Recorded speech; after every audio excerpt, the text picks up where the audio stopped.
I've created songs I don't like, trying to make anew what I do because I just want to please my fans. I don't think you've gotten to that point where you've given up on your music. You never gave up on music. What am I doing with me? What is making me happy? For a long time, I used to wonder why I never made it yet. Man, if I would have made it back in 2019, bro, I wouldn't be here. If I am here still, they're making fun of me because I won't be me. But every time I see that video, bro, I get chills every time. It was a blessing, bro. I even used to think, yo, we lucky we ain't get kicked out yet. And it never happened. Yo, she done opened the door and said, you guys, I thought I said, that's the 7th time. It's like, yo, chill. She's gonna kick us out eventually. She never did that. Bro, she never did. I be asking God, why did you give me this desire in my heart? Never in a million years would I thought I'm gonna ever learn how to play guitar. But they need me. I need you, but you really feel it though. That was the first time I got paid for a $3,000 feature. This last years, I've been walking with God right beside me. I wouldn't be here. I wouldn't be who I am today without that. Bro, because of you, I've been able to cut certain habits out of my life just because of that little talk, bro. That little 50 minutes you took out of your day to change my life. There's certain friendships you can't replace. He played a huge part in my life. And when he left us, that's when my life really changed. This show exists so you can learn from those who work in silence. By amplifying their voice, they will educate us not on what they do, but how they do. Everything you will see is curated by my business partner, MGB Memory and Nick Essential Films. It would mean the world to me if you would like, subscribe, and hit the notification. That way we could bring the guests that matter to you and this channel can stay running. Again, my name is Nick Essential, the owner of Nick Essential Films, and this is The Platform. I believe I can find more happiness with your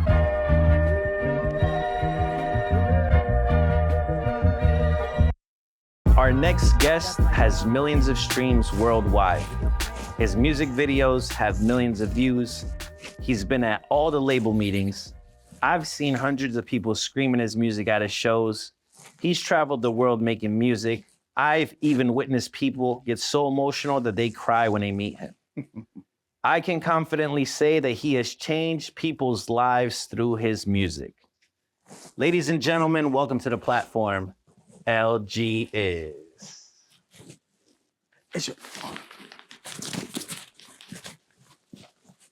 Mama.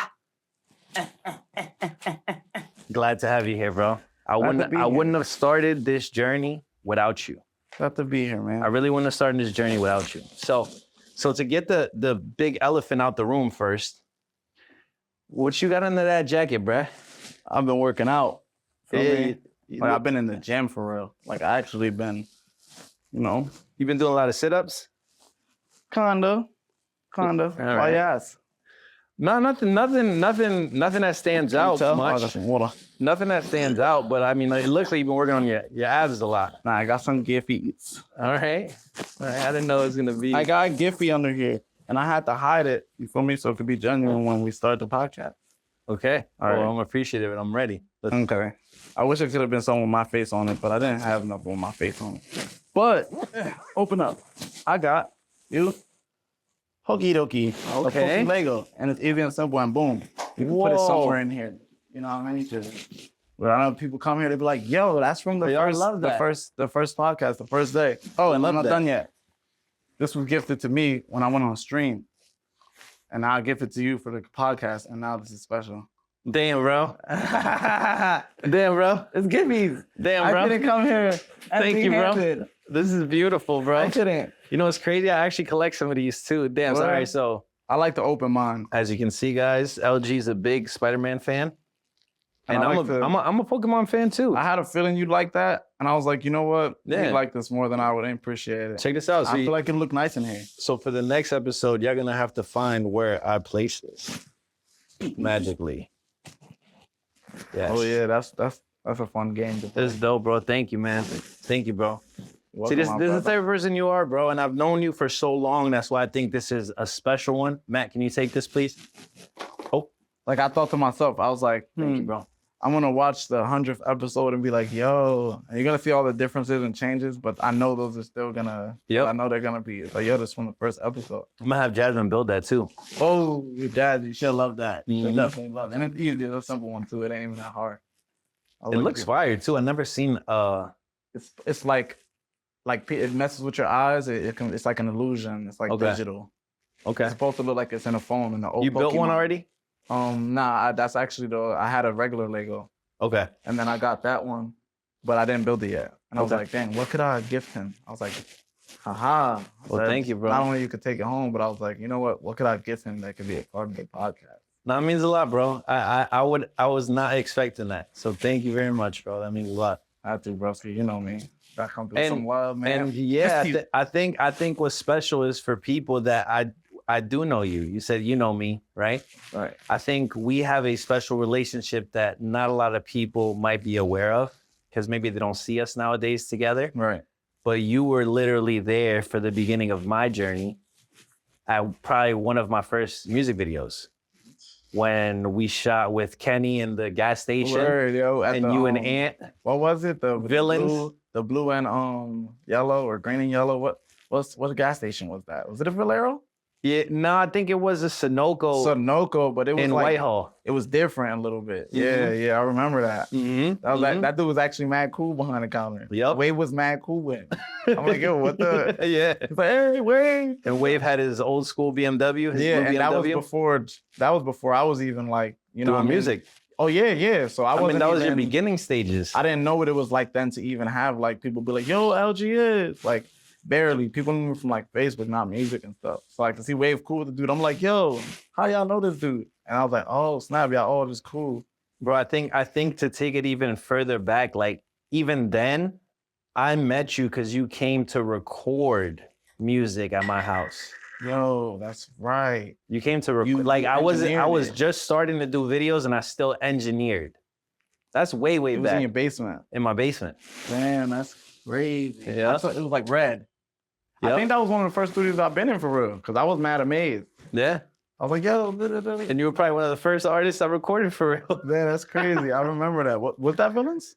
Yeah, that was Villains. That's so I didn't record that at the Black Room. I thought I recorded that there. I recorded that. That's crazy. I remember that. And then we shot the video to it. Yep. So if y'all go way back and search in archives, Villains is the name of the video. I hate that song. Yeah, I know. And it's a completely different you. Yeah, word. I was bald.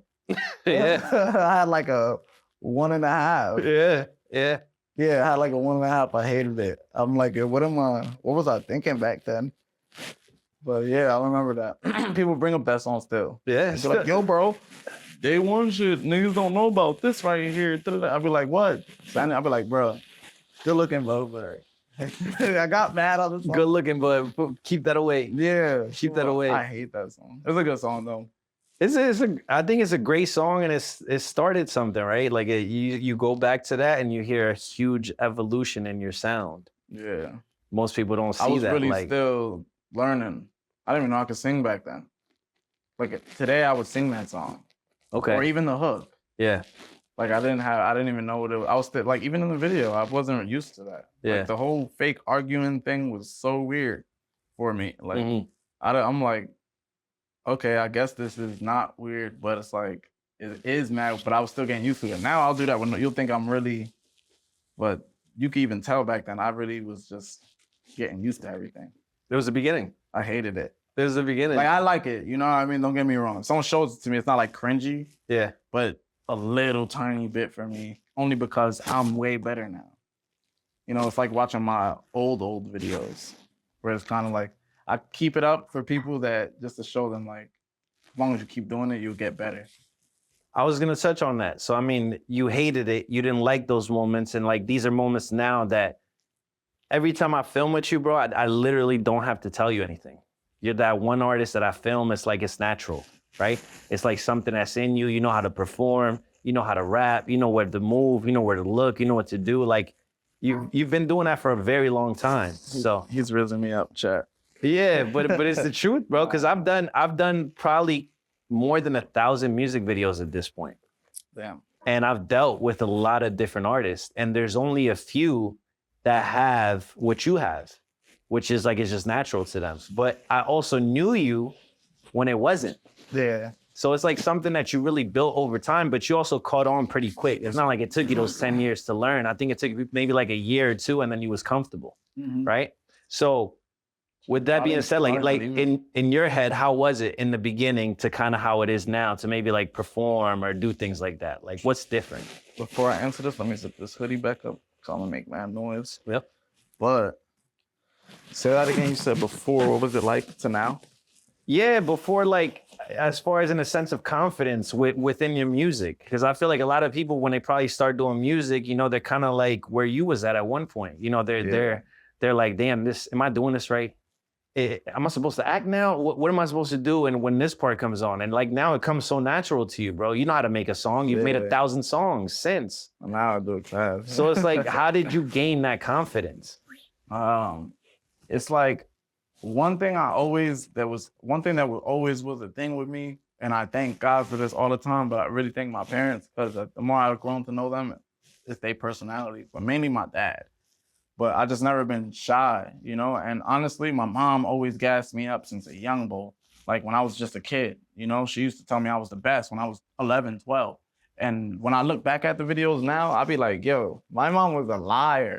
But I don't think she was lying to me. I think she genuinely was like, oh, snap. I just don't think she knew what nice was.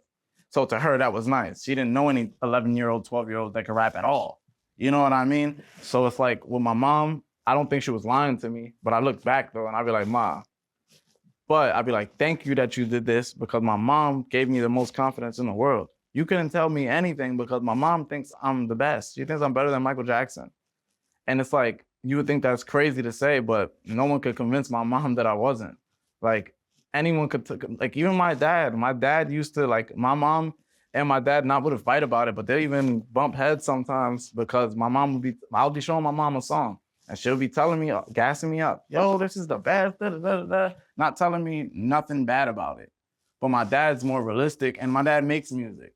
So it's like, my dad's probably like, keep working, kid. Like, you'll get it soon, you know? But my dad didn't really know how to sugarcoat it, you know? My dad wouldn't say that and like, boom, he'll say something like, it's all right, son, just keep going. And where it's like, yo, you know? But my mom's word, she'll be like, man, don't even listen to him. Why would you even tell him that? Don't even listen to him. You even better than him. He be making music. You ever see me listening to his music? I listen to yours though. When you came in the house, what was I? All right, then don't listen to nothing your dad saying. Look, go make another song. You know what I mean? That was my mom. Mm-hmm. So, bro, it's like, without that, I don't know where I'd be. I think I'd still be the same, but a little bit different, you know? Mm-hmm. But with that growing up, I needed that because it boosted me. So it's an interesting household to be in, right? Yeah. Because on one end, you got your mom gassing you up, and then you got your dad, not necessarily bringing you down, but saying little remarks every now and then that's like, you could get better. Exactly. Right? So I'm sure you loved listening to your mom, but tell me if I'm lying that you probably heard more your dad every time when he presented that, and it kind of going back into the studio, it's like, yo, you know, but angry and motivated. Like, all right, that's what I was looking for, yeah. Watch, now I'm gonna, you could flow better on this. Where I was like, all right, now I'm gonna go make this other song, and I'm gonna flow better just to show you that I can do it. Where it's like, I guess that was motivation. Now that I think about it, but in the moment, I used to be young, like, man, I was young, you know what I mean? But my dad and my mom, they always supported me, bro. But my mom number, super duper duper. My dad started really riding along once he seen like how serious I was about it and how serious it was getting, you know? Then my dad was like, oh snap, you know what, I'm behind it. And for I started getting good. So it's like, you have no choice but to respect it, you know? But my parents helped me a lot. And then as I got older, I gained the confidence myself because I've done it all the time. So I got better and better and better. And honestly, I love music. So even when I wasn't trying to make music, sometimes I'll be humming songs in my head. Sometimes a song will be ending, some songs ending, there's still 35, 40 seconds of the song, of the beat. And it don't end until, like, it don't slow down or nothing. It stays going all the way for the last 30. I'll freestyle to the end. Like, I couldn't help it sometimes. You know, it kind of would reel me in. And the more I just fell in love with it, the more I got better at it. And that's kind of how you gained your confidence in it. Yeah, but it really started at home. No, I just know it did. I think it's cool how now that you're a little bit older, you said it yourself, like you can look back at that moment with your pops. And at first, it might have been a little frustrating, and it might have been like, oh, I'm going to prove it to you that you're wrong. But now you look back at it and you're like, damn, in all reality, I was just motivated. Yeah. That motivated me. Yeah. So now when you look back at it, you're like, they both. Like me and my dad, we talk about music all the time. Yeah. He sent me his songs, I sent him songs. Just the other day, I wrote like 3 raps. I showed him all of them. I posted a rap on Instagram. I called him and showed him it on the phone before I showed them anything. Like, that's our bond. You know, me and my dad have a bond through music. And honestly, it's kind of good. Because I feel like there's not a lot of stuff that me and my dad do bond over. Like, he loves sports. I don't really like sports. Not that I don't like sports, but I can't sit down and watch TV. Like, and that's not sports. It's just TV. I'd rather go outside and do something or go play a video game. I'd rather play basketball on the game or in real life than go watch it. I can't unless LeBron James, my glorious king. Unless he's, you know what I mean? And sometimes, because I don't even watch him, but I might watch highlights and stuff. But music, that's the perfect. It works with me and my dad, you know? I help him sometimes. He helps me sometimes. Sometimes I need cover art ideas, video ideas. He's genius when it comes to that. I get all that stuff from him. So it's like having an older version of me. You know, it's like, imagine if I could go in the future and ask myself, like, yo, what did you do when you was 29? And what would you do if you had this video and song? What do you see? Because I'm having a block. I'm trying to think of a video, but everything I'm thinking of is unreal. I'm thinking of fire and explosions. I don't got money for that. What can you think of that I can really make? Your parents help you get you that confidence. Boom. And then I grew it. Then you grew the confidence. I was growing confident. Now you're making music, right? Musica. At what point of you making music are you like, wow, this could really go somewhere? There had to have been a point where you're like, I should really take this serious. When I was like 14, bro. Really? 13. Okay. My mom started gassing me up at like 11. But bro, when I was 13 and I was in high school, and there was people rapping outside on the corner, and I'm like, yo, you know what? Let me go. I've been rapping. Let me go back there and try to free. Bro, I used to there's people that I went to school with that can confirm, be like, yo, they're gonna tell it when I'm, you know what I mean? When I'm there, when I get to where I'm planning to go, people are gonna be talking about me like, yo, that's crazy. He used to be rapping outside my school in the school. So, well, everyone used to rap, but like when he used to come up, he used to kill it. It's like a movie for real when I really think about it. But like I used to do that after school, and people would see me, even if it was just the guys. But like in high school, I wasn't really seen by nobody, you know. Like, and I grew up like that. Elementary school, middle school, high school. That was probably like I want to say 10th grade, but I'm not sure if it was 11th. But I think it was 10th grade. But my whole freshman year, nothing, invisible. No one knows who I am. You know what I mean? Nobody knows Izzy, Live Guy Izz. I don't even think Live Guy Izz existed yet. But yeah, nah, I wasn't even Live Guy Izzy. I was just Izzy. I wasn't seen. When I started rapping and taking it serious, I was still then, but I didn't have the confidence to go freestyle outside of the school. But by the time I was in 10th grade, I was pretty decent. And I had songs on Facebook.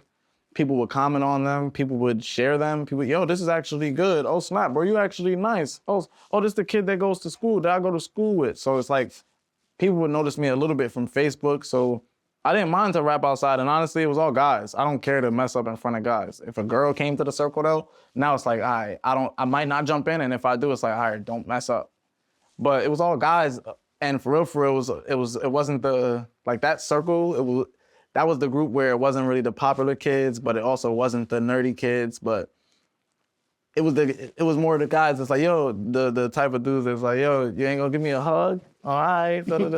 They out there rapping. You know what I mean? If anything, girls looking at us across the street, I wouldn't even say it was my group. I just fit in there. Okay. Because everyone's rapping. And I know how to rap, and I'm good at it. So some Stranger Things where it's group. like if girls was across the street walking by us across the other side, they're probably look at those dudes over there just rapping. They all suck. Like, you know what I mean? It wasn't cool. But to the guys, it was. And that was fun to me. And right there, I knew, like, yo, I'm nice. Like, people are like, yo, you, like, that was all right. Well, I'm like, yo, I can write songs. Y'all don't even know that I write songs. Y'all just see me freestyle. That was booty. So, and bro, I was probably, like I said, I was probably like 14, 15. I graduated at 17 years old. So I was younger. I was always the younger kid in the class. You know what I mean? When I was 15, all the other kids in the class are 16, 17. Mm-hmm. I was young. So that right there, bro, I knew it. So that moment where you're like, yo, I could write songs, right? And then to get to the moment where, all right, it sounds good outside, but how much more different is it rapping outside than making an actual song? Oh man, it's way different. Rapping outside is just like freestyling. It's like when you just, right now, if we start rapping right now, people do it all the time. People might have a party and in the back be freestyling that don't even rap. People that don't even rap do it. I used to be with people that didn't even rap. I was just the nice one. All my friends, my group of friends, I was the only one that didn't smoke. We used to be chilling in the back or the basement. Everybody would smoke, you know what I mean? And everybody get high. So they like, yo, let's put on a beat and rap. I was good, so it was fun to me. And I'd just be there with them. But we'd all do it. And I know a lot of people do that, you know? So it'll be just like that. But making a song, it's like, bro, it's like painting. It's really like painting. It's like art. Like people don't understand. It's really art. Like, it's hard to explain it. There's layers. You have to understand it to understand it. I feel like people that are into music and just have a passion for it, you know that feeling when it draws you in. Like there's times when I feel like, you know what, I'm bored, let me go make a song. And there's times where, yo, there's a song itching at the back of my head. I have to get a verse record. I have to write something down. I have to do something because I have a song in my head. Like it's something that I used to call it itch. Like yo, I have an itch to make a song right now. You know, it was almost like a drug. Some people might be bored and just something just clicks. Yo, I'm craving something that's not good for you. You feel me? It's just music is good for me. Mm-hmm. So it's a good drug but I would crave it. Like. Did you think your voice sounded different on a mic? Yeah, I didn't like it. You didn't like it at first? I thought it was sounding weird. Okay. How'd you get over that? It's like when people would just be recording regular and you hear yourself in the background. Like, oh my God, that was me? I used to feel like that and I hated it. But eventually. Do you think it's because at that time when you first started, you really didn't know how to record? Yeah. Okay. So what did you learn along the way that helps you make a better song? Eventually I learned how to mix myself. Okay. Shout out to my guy, Naughty Nuisance. I used to always have to make my songs at home and have it prepared. When I met Naughty, I probably recorded his joint, paid for it 2 times. And after the second time, it was more of we became friends. It was like, yo, you could just record here. Like, as long as, you know what I mean, don't make a mess, bro, and if you can record yourself, you don't even gotta pay me. I'm not helping you. Like, figure that shit out, but we be here chilling.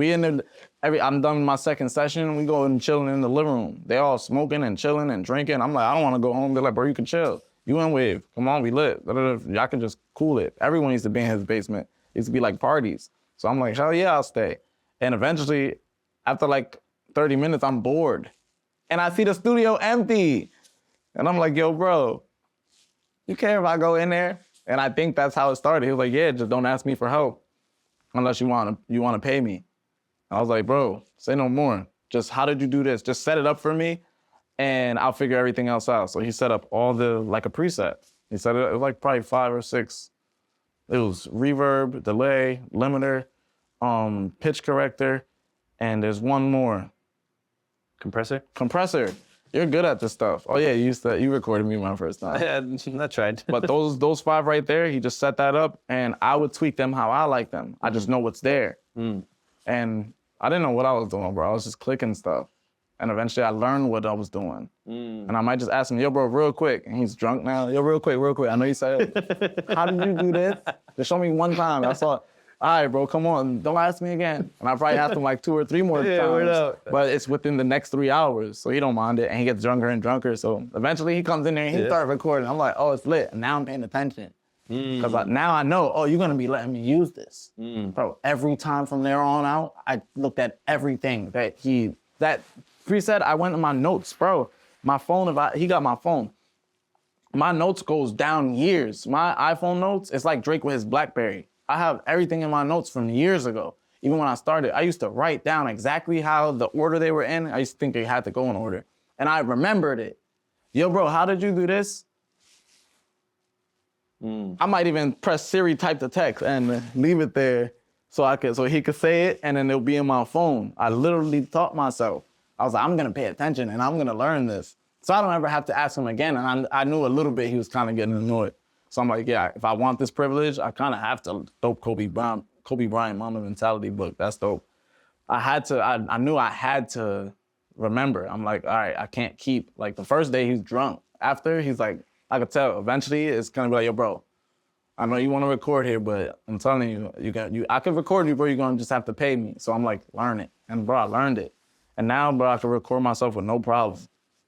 Shout out to Nadi, man. I feel like he was a big point in my career too, because he really opened up that basement to all of us. Yeah, word. Yeah, him and his mom. I was about to say, shout out to Mom Dukes. Shout out to Mom. Yeah, rest in peace. Amazing lady that I've had amazing conversations while everybody was downstairs in the basement. There's been times I'd be upstairs, just me and her talking. I remember. And shout out to her, because she would let, you know, we was young, bro. And it's like, I feel like in her head, she wanted us to be in a space that was safe and we could do what we wanted to do. And she didn't have to worry about her kids going out and, you know, getting in trouble or doing something else. Like, she really treated us like her kids. Yeah. And Nadi really treated us like his family.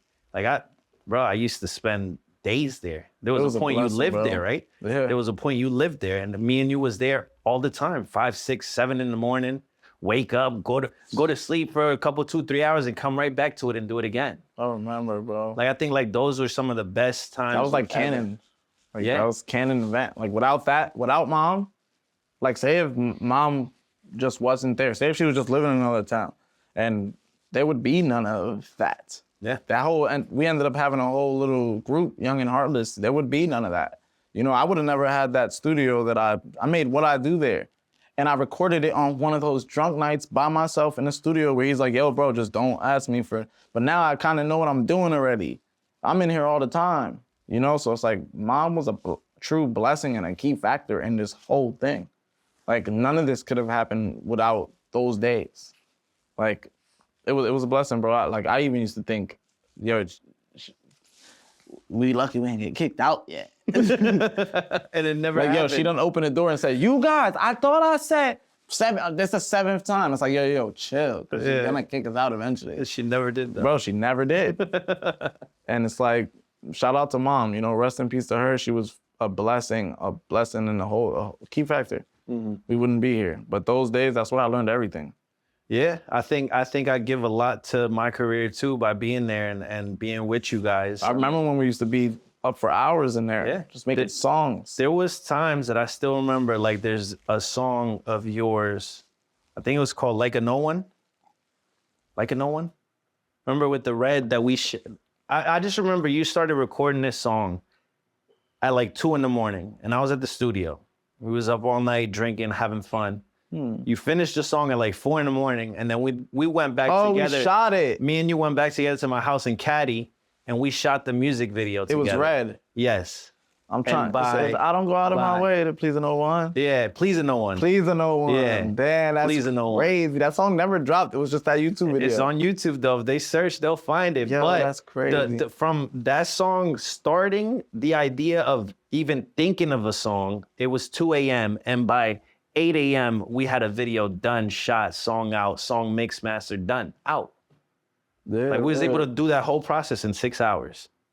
Like to me, that's crazy and that was to in the think. Beginning. Yeah, and it was it was really early, and me and you working together. Now we're probably like, if we had to count it, it's probably like 40 music videos in. If people go back and look, we probably done 40 music videos. Hello, Afro. We've been to Florida together. We've been to Arizona together. We've been to Paris. We've been to France. We've been to Spain. We've been to Alaska together. Oh, we've been to Arizona together. I said Arizona? Yeah. I said Arizona. We've been to Cali Florida? together. We've been to Cali, said Florida. We've been to New York. We've been to Philly. We've been everywhere, bro. Yeah, we've been everywhere. Where else we went? And everywhere we shot. Barcelona? Yeah, Spain. Yeah, Spain. And everywhere together we shot a music video, bro. Facts. So we've shot all over the world, bro. Yo, word. Yo, we shot all over the world. Like we've done things that I never thought I would do, bro. We've done things I never thought I would do. I never thought I could take these trips and be able to do what I do, and you be able to do what you do, and we eventually get to a point where we're making money off of this. Like, I can confidently say you've made close to probably $250,000 off your music, Word, yeah. right? Over the time. And this is facts. We got receipts. We got flown out to go to Alaska. We made money in Alaska. We didn't spend $1 and we got paid. Oh, We got flown out to go to Florida. We didn't spend money. We made money by going, right? what a time. So it's like we've been to so many different places. You've had these experiences. You know, I've seen you kill a show in front of 4,000 people, and you had 1,000 to 2,000 people screaming your song, right?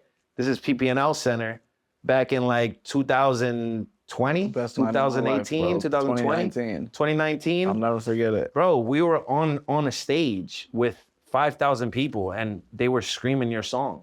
That's Can we play that YouTube. clip? That's on YouTube. Yeah, they can look it up. That's on YouTube. Oh, man, we need to play these that are clip. all facts to things that you've done, right? Give it 10 seconds right here. That's going to be playing. Yeah, we'll play it. Right there, bow. There you go. All right, I'll be back. See, so how crazy is that to think of that? OD, bro. Right? That video makes my day. Every time I watch it, and I don't watch it all the time, but every time I see that video, bro, I get chills every time. Yeah. I be like, yo, look at my face. Look, you could tell right here is where I didn't even expect it. Yeah. Like, And around that same time, I remember it was like, we would go to the mall with you, bro, and you didn't like going to the mall at that time. no. You liked it, but this is the thing about Izzy. I want y'all to know something. He will tell you, or maybe it's just me. I've been blessed enough that you do this with me, but he'll be like, Nick, I don't want to do this shit. And I'm like, all right, it's all right. I got to the point where I understand. I just tell him, it's okay, bro. We're not going to do this. And then he does it, and the whole time he's doing it, he's like, damn, bro, this is the best thing I ever did. I don't want to stop. I don't want to stop, bro. Why we got to go home? It'd be hard to get me to leave. Like, this is a thing I've come to see with you, but it's like, What is that? Bro, What is that? you have a personality that just blesses others, bro.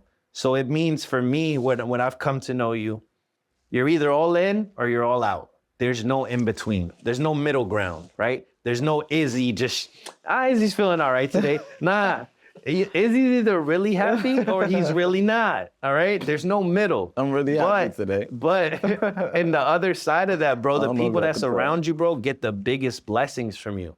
Like, bro, I've seen you take your shoes off and give it to somebody. You know what I mean? Like, that's the type of person you are. Like, I've seen, and I think your fans understand that and they reciprocate that with you. And sometimes it might be a little overwhelming, but it's literally because of the energy you put out to them.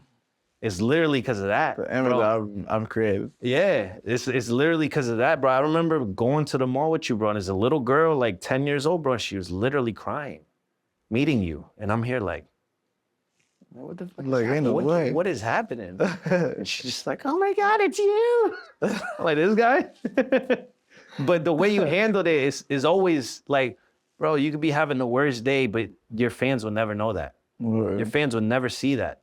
Bro, I've seen you go to a girl's 10-year-old birthday party just because her dad hit you up and was like, yo, can you come through? Like, yeah, I'll go.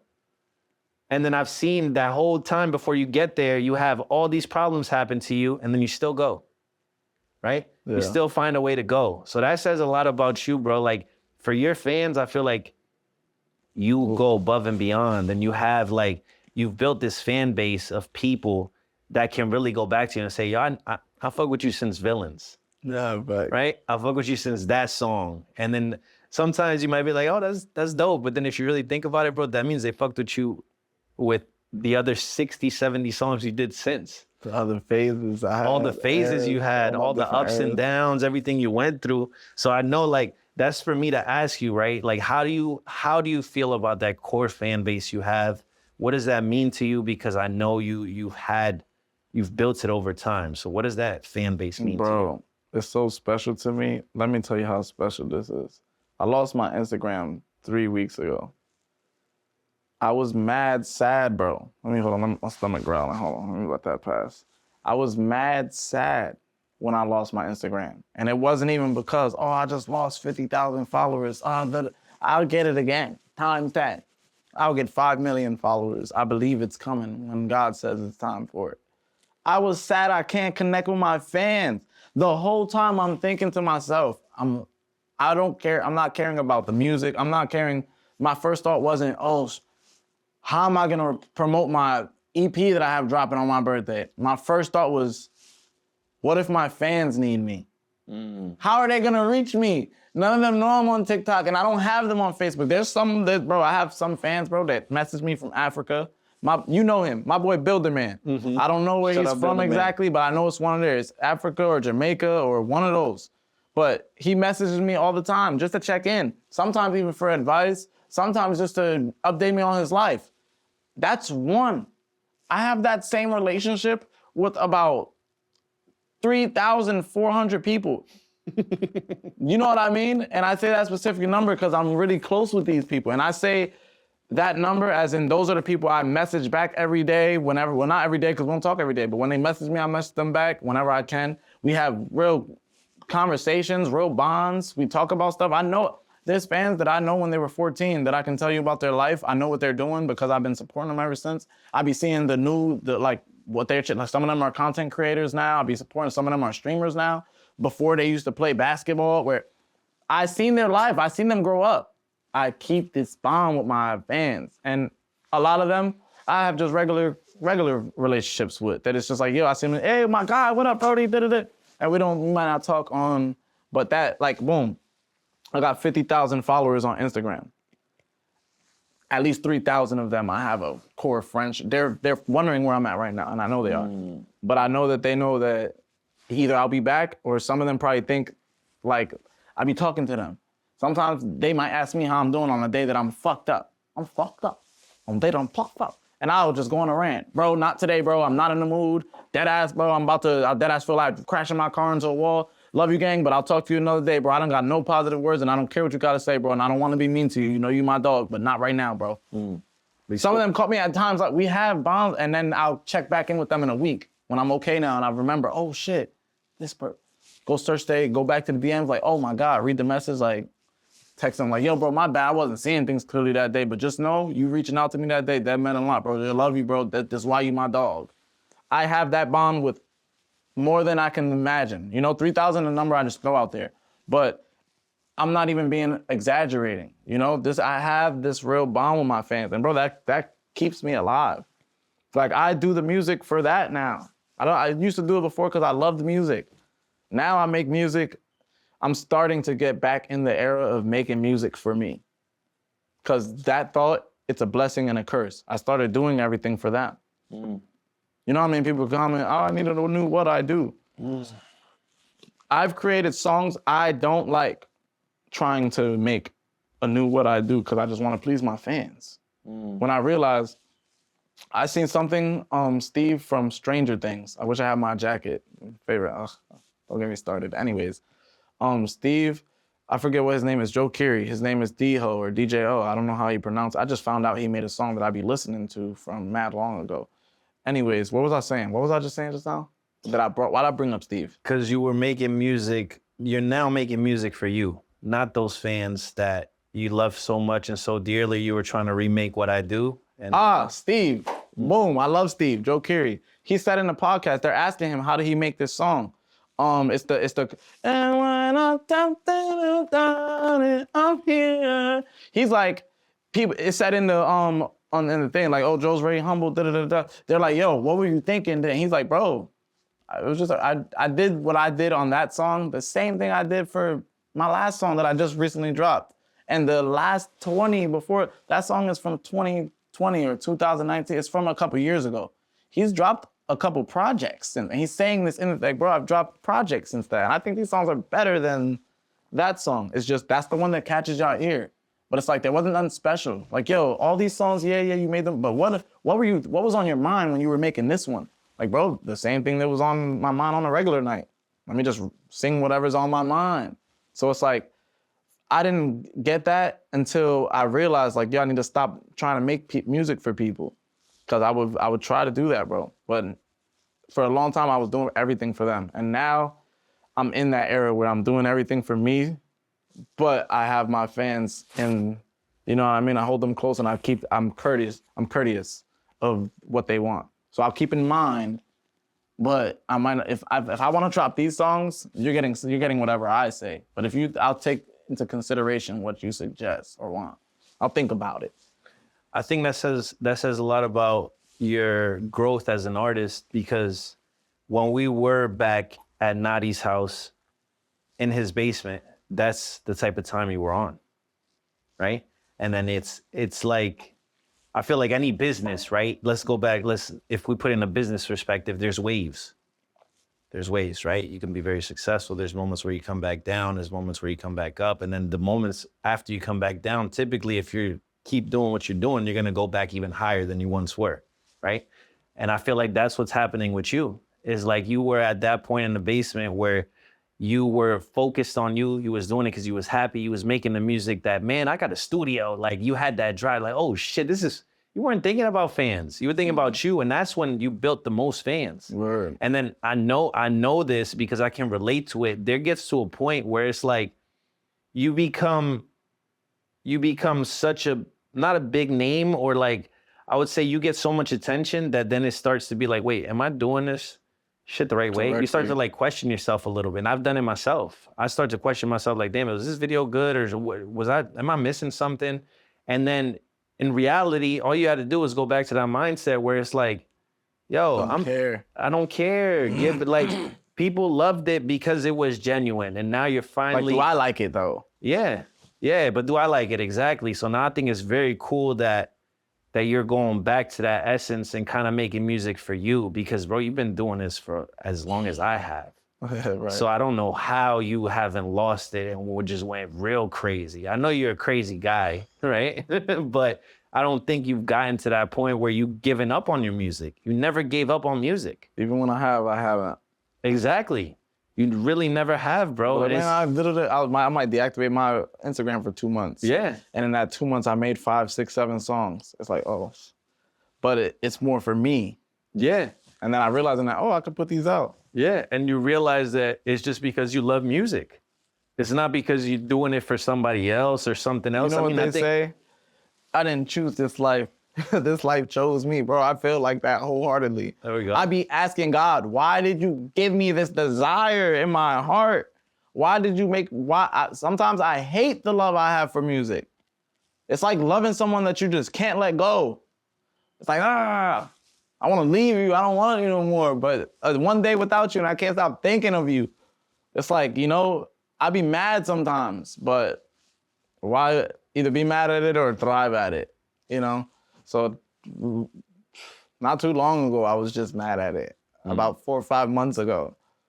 Like, man, I was thinking about writing for people. Like, I was writing on stories. Like, man, I'm thinking about just being a writer. I was about to sell a lot of my songs that was unreleased. Like, I get mad at it all the time, but now I'm at a point where, bro, I haven't been mad in about 3, 4 months at my music or anything with music because, bro, I'm doing it for me. Like, and this is before I lost my Instagram. Even my last 3 songs that I dropped, they're all because I wanted to. And whoever enjoys it. I dropped a song today just because, like, you know what? Whoever listens to it is going to listen to it. Whoever don't, there'll be plenty of songs to come. But I'm back in that phase, and now I really am. Not having my Instagram and realizing that when I had my Instagram, I was doing a lot of stuff for the fans. Like, I might just wake up and think, damn, I gotta post today. Damn, I gotta be active today. Damn, I don't ever think, yo, just relax and take a day off. My mind is, dang, but my fans need a motivating post today. Dang, but my fans need to be lifted up today. Dang, there's probably some of my fans that's waiting for one of my funny videos so they can comment like, thank you, bro, I needed this today. I've been having a shitty day and I haven't even smiled all day, but this, for some reason, lifted my spirits. Now I'm about to go to the gym. Hey, I'm glad I posted that video because I just was in the moment like, yo, what the 3 rainbows? Where am I? And now that just made someone's day just because I have my reaction. I'm waking up like, dang it, I got to get into something today because not having Instagram, I'm by myself, I'm bored, but no cap, I've been relaxing, I've been chilling, I've been doing other things. I learned how to play guitar, which I'm gonna bring out today at some point. I'm gonna show you a little tunes. Bro, never in a million years would I thought I'm gonna ever learn how to play guitar. I learned how to play guitar because I don't have no Instagram, so I'm not trying to please fans every day. I've just been relaxing. Relaxing is causing me to think about plans and goals and what am I doing with my life? What am I doing with me? What is making me happy? Now that I don't have a bunch of fans to make happy, what was I doing to make me happy? Oh snap, I didn't even realize that was making me happy. Making my fans happy was making me happy. Now that I can't do that, how else can you make yourself happy, LG? Or let me just say Izzy. How else could you make yourself happy? From just doing stuff. I didn't read the whole book, but I read half of the book. Because I'm like, you know what, let me just do that. I haven't read a book since high school. I'm 29. What book did you read? A book, It's All in Your Head by Russ. And for some reason, it was in my godfather's house and I seen it and that title stuck out to me. Especially in a phase when I'm just very in my head. Like, even though I'm living for me, there's still times where I wonder, damn, should I not be living for me? Did they like that last drop? Did they like the last 3 drops? Or, you know, I question it. But even after reading that book, that gave me a superpower. Where I read that book probably like three weeks ago, almost a month ago. Mm-hmm. I read half of it, or like 75% of it. There's 100 something pages. I read up to like 80. I'm on like 88 or 89, somewhere almost towards 90. But I read most of the book. But bro, I read that book and I feel like I've gained knowledge. I feel smarter after reading that. I feel like this drop right here, a lot of me putting Instagram, just like, hey, I wasn't gonna drop at all today. This song I dropped today, I was supposed to drop it on my birthday last month, but I was discouraged. I lost Instagram, why? Where, bro, I dropped yesterday, I didn't even post about it at all. I woke up to messages, yo, bro, new drop is dope. Yo, bro, how'd y'all even know? I think it's important to put things into context because when you talk about these fans hitting you up and these fans talking to you, like, a lot of people are gonna listen to this and be like, yeah, but it's not gonna connect with them unless they really understand that, yo, when you say you got fans hitting you up, it's hundreds of people a day. And I can attest to this, like I can verify that this is true. Like, bro, you got to a point where, and I'm sure it's Wasn't you signed in my Instagram at some point? Yeah, bro, and it's like, yo, I gotta sign up. Yeah, there've been times where you give me access because we gotta post stuff, and bro, it's like, I can't deal with it. It's too much. It's too much. Like, you really have that fan base that I can see why you got to that point where it's like, damn, bro, I gotta make this shit for them. I gotta make this shit for them. They need me. They need you, but you really feel it though.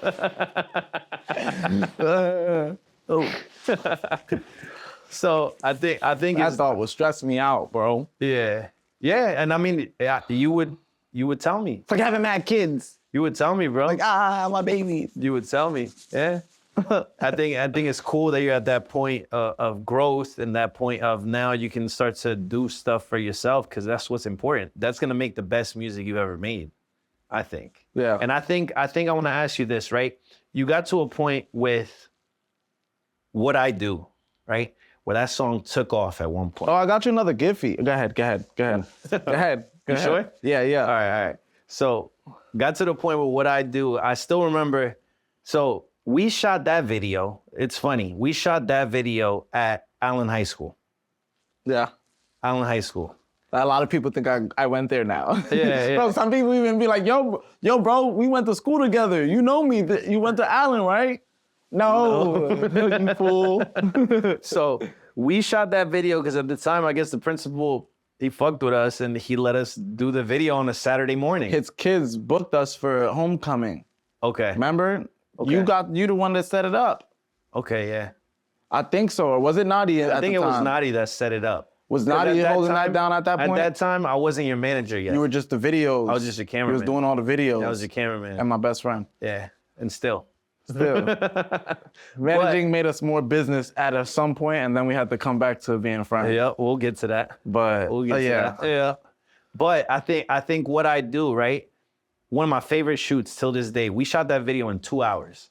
Yeah. And by the time we had 2 hours. That was all they gave us. And by the time we got back home, I still remember that, bro. Like that was we've done this a couple times though. That was a 24-hour turnaround. That was a 12-hour turnaround. Oh my! I just remember. You just remembered? My baby. No, wait. Chill out. Bring it back. Come back. Good times. All right. So, 2-hour video. By the time 8 p.m. hit that night, the video was done, edited, everything was done. I wasn't even Okay, come on. I wasn't even acting. It was it was a good one. It was a great one. So what were you saying? 2-hour video, right? 2-hour shoot. By the time we were done, by the time that day was done, the video was edited. Everything was done. All right. Same day. Shot in the morning, done by night. Video in hands, right? We dropped this video. Shit starts to take off. take off, like millions, a million views in probably like what, the first 2 weeks? And then it just keeps going. It keeps going, it keeps taking off. I think it was like a month it hit a mil, but it was just going fast. Yeah, it was going fast. And we even put a little bit of ad money behind it, but it really do nothing because it was taking off on its own. Yeah. Taking off on its own. I think when we put like 500 bucks into some ads. 500 or 1,000. Yeah, that did really nothing, right? And I put more on other songs. Yeah, that's what I'm saying. And So they now, probably went to 200K, 300K. now that song sits at probably like 10 million views on YouTube and tens of millions of streams across Spotify, Apple Music, all the digital platforms. It's a huge song. But what did something like that for you in that time? What kind of doors did it open for you? And what did you get to see as far as the music industry side? Oh, man. That song, first of all, I want to say that's not my favorite song. It's actually one of my least favorite songs. It's like what Steve was saying. Funny how it works, right? Yo, it is. That makes me wonder, like, damn, I wonder what Drake songs Drake don't like. It's probably some of my favorite songs. But, bro, I was at labels. I was getting paid for features. Bro, when I made that song, that was the first time I got paid for a $3,000 feature. Shout out to my guy, Todd Upshaw. Bro, I offered it. He was like, yo, bro, let's do a feature. Da-da-da, you tough. And we from the same, bro, da-da-da. How much you charge? I said like 500. And I'm no one at the time. So I'm like, I was usually charging 100, 200. So I'm like, hey, I'm getting views now. Let me up the price. I said 500. He's like, bro, you know how much you worth?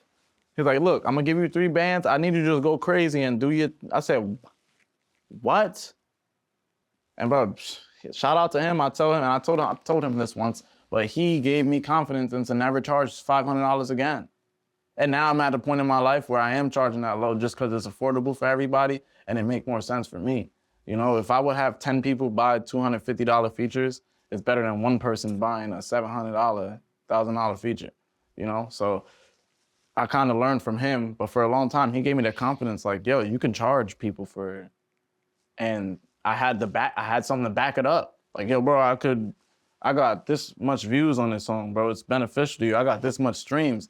If you have LG on your joint, some of these, and back, bro, right now I have 25,000 or 26, 27. I haven't checked it in like a month or two. I try not to check it so I don't get discouraged and it don't mess up what I have going on in the real world.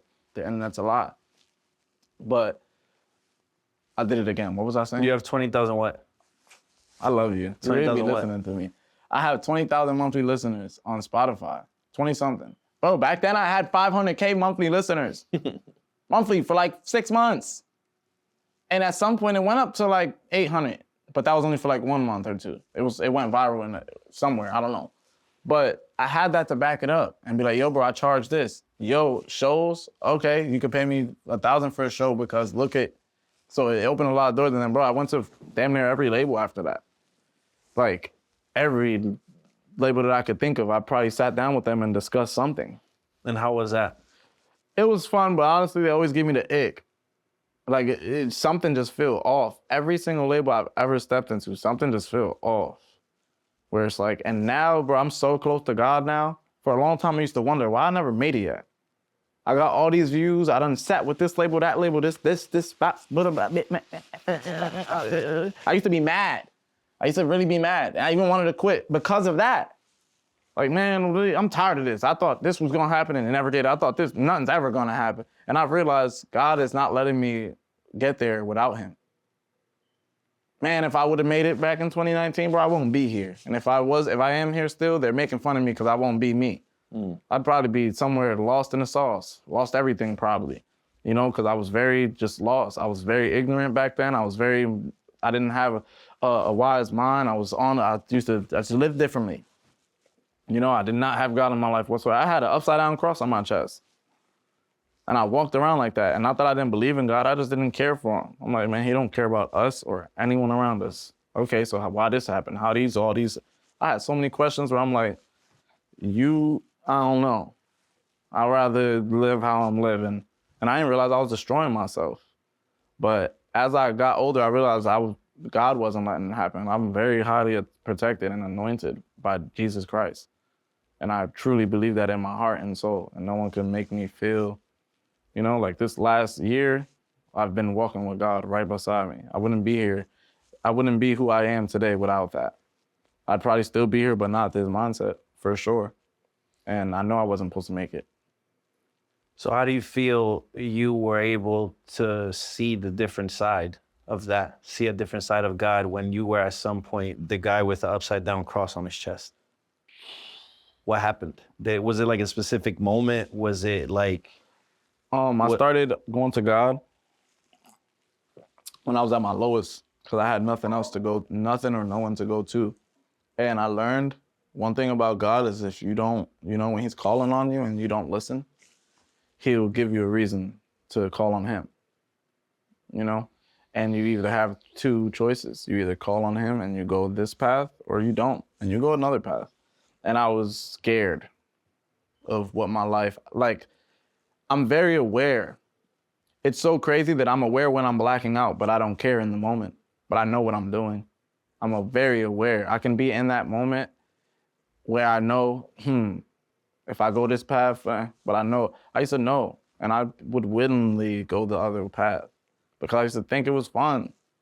The drugs, the girls, the fame, the attention, all the friends that I thought was friends. But, a lot of people want to just be around to be around when it's fun, You might be like, yo, party tonight, free drinks, free bad stuff, free everything, just bring you and come turn up and don't call the cops. We got a medic in the back in case anything goes. Everyone jumping, we lit. Let me say, yo, we worshiping tomorrow. How many people coming? Yo, we going to the gym tomorrow. How many people coming? Yo, bro, tomorrow we're going to read a book. Let's read a chapter of a book. Before we do anything, we can't leave the crib until we read this chapter. How many people coming? That Kobe Bryant mama mentality. Yo, we can't leave this after this interview's over. And then y'all trying to stay and read a chapter before we go. You know what I mean? How many people be like, I don't know, bro, after this I was about, but let me say that first one. Everyone coming. And I had to grow up to learn that. But I used to be, I'm still very aware. And I would be in the moment and I just knew what to choose. And I chose God, bro, and it changed my life. So what was your first experience with God like? It's so weird. Everyone would keep telling me, bro. It would just, random people would just come up to me. After like the 10th time, I'm like, all right. The first, third, second, third, fourth, fifth, I don't care. I'm the coincidence. Bro, I'll be in my car one time, just chill. I got out the barber shop.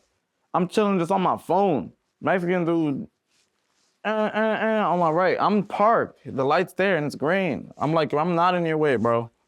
Still honking. Now I'm kind of mad. Like, bro, come on. You could definitely go around me, gang. I'm like, I look and I just ignore him. It's 7th Street. So it's like, be mad weirdos. And he keep honking at me. Bro, I lower the window. Yo, bro, what's up? You can't go around me? He's like, no, you're not in the way, bro. Yo, I just wanted to say, God wants a relationship, bro. He's trying to look for you, bro. And he's, bro, some Mexican dude. Like, he's saying all that with an accent. Like, he sound like he can't even talk. Like, if I really was, like, oh, no, you're good, my friend. Oh, God want a relationship with you, and he told me to tell you. And I'm like, what and bro, dude drives off. I don't even get to ask him, like, yo, what? Or even, I can't even be neglected. Like, bro, what? Or even be like, why you saying? Bro, he just said it and left. Bro, that probably happened to me like 7, 8, 9 more times that year. And that was probably like 2 years ago when it started. But I was ignorant to it and I didn't care. And at that moment, I'm like, I didn't think nothing of it, bro. I was just like, weird ass nigga. Whatever, thank you. All right, God. Hey, buddy. And then I'll go home and pop my pills and, live my life that I'm living and not care for it. Not even, in that moment, I'm like, that's dope. And I'll think about it for 30 seconds and be like, what am I eating today? God no longer in the conversation at all. Later, don't even think about him. And then it happened again and again and again. What was another time that it happened? But this happened when I went to North Carolina. I just moved out there. I'm at the gym working out. I'm not even gonna get into Greg. If I talk about Greg, we'll be here for 3 hours. I met Greg. Greg is an angel. Let's just say that. If you know Greg, you know Greg. People were there for that face. I know Greg, just because of you. If you see him, and people are gonna watch it, I remember you was posting about, some people know Greg, some people won't. Until I talk about him in another. I feel like I know Greg. Oh, yeah, I feel like I know him just because of me posting and So when he says he's an angel, it's like. Greg was an angel. Mm-hmm. Greg, God placed him in my life. I know everything I know about Jesus because of Greg. He would not let up on me. And he would, if you don't want to learn this, we don't have to. God assigned me to do this, but who says I even want to? Now, I want to if you want to, but if you don't, I can care less for this. I don't need to be, that was Greg. And I was like, all right, bro, my bad. And all right, so let's go open your book and highlight this right here because you need to remember this script right here. And it'll be like Isaiah this or John. John was his favorite. Greg's not even, we're going to talk about Greg another day because he's bigger than anything. But this one person came up to me. I'm at the gym working out. I'm just working out, blah, blah, blah, blah, hitting my joints. I'm about to walk away. Some old lady, she's on next to me. I forget her name. She was also an angel in my life. She's amazing. She's still in touch with me today, but I forget. It was like something with an S. Older woman, she's like 50 something, but she was very fit and she's working on next to me. And when I was racking up, I went to walk away. I gave her, she asked me to, you're done there? I could use that weight? I was like, yeah, you can have whatever on here is here. I can put it there for you. I said, yes, and I love what you're doing here. I said, how old are you? No offense, but you look very fit for someone that's old. You make my friends look weak. Like, you know what she's like, oh yeah, back in school, I was actually a bodybuilder. Made sense. I was like, well, that makes sense. You keep doing what you're doing and have a good day. And then she was like, thank you, you too. I said, have a good workout. I said, I'm gonna go over here and I'll see you around. I'll probably see you before I leave. She's like, okay, I don't even think the conversation was that much. Anywho, I go to walk away, bro. The lady's like, hey, I got a question for you before you go. I said, what's up? She said, how long? I said, how long what? How long you been on your journey? Bro, this is after 9, 10 times some people will come here. This was happening home. I just moved because I was going through stuff and I said, you know what, let me leave. God is telling me to leave.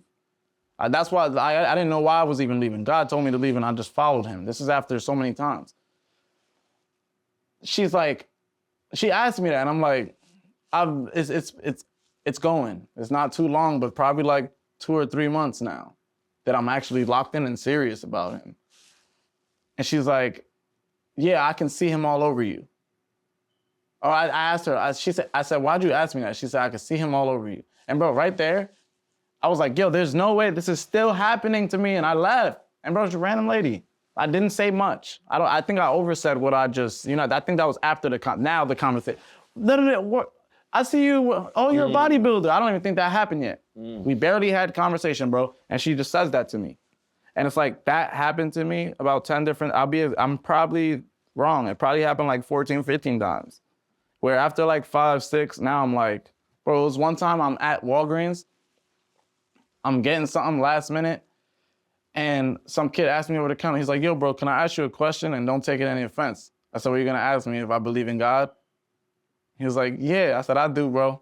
And I want a relationship with him too. He was like, how'd you know I was going to tell you he want a relationship with you? I said, bro, you're like the 10th person, bro, in the last 2 months. He was like, no way, that's crazy. He said, bro, I don't know why. I just felt like I just had to ask. And now that I think about it, that was probably God testing me. Have you been listening to me, sir, young man? Oh, I hear you. And by then, bro, the fact that I could even do that, like, why, bro?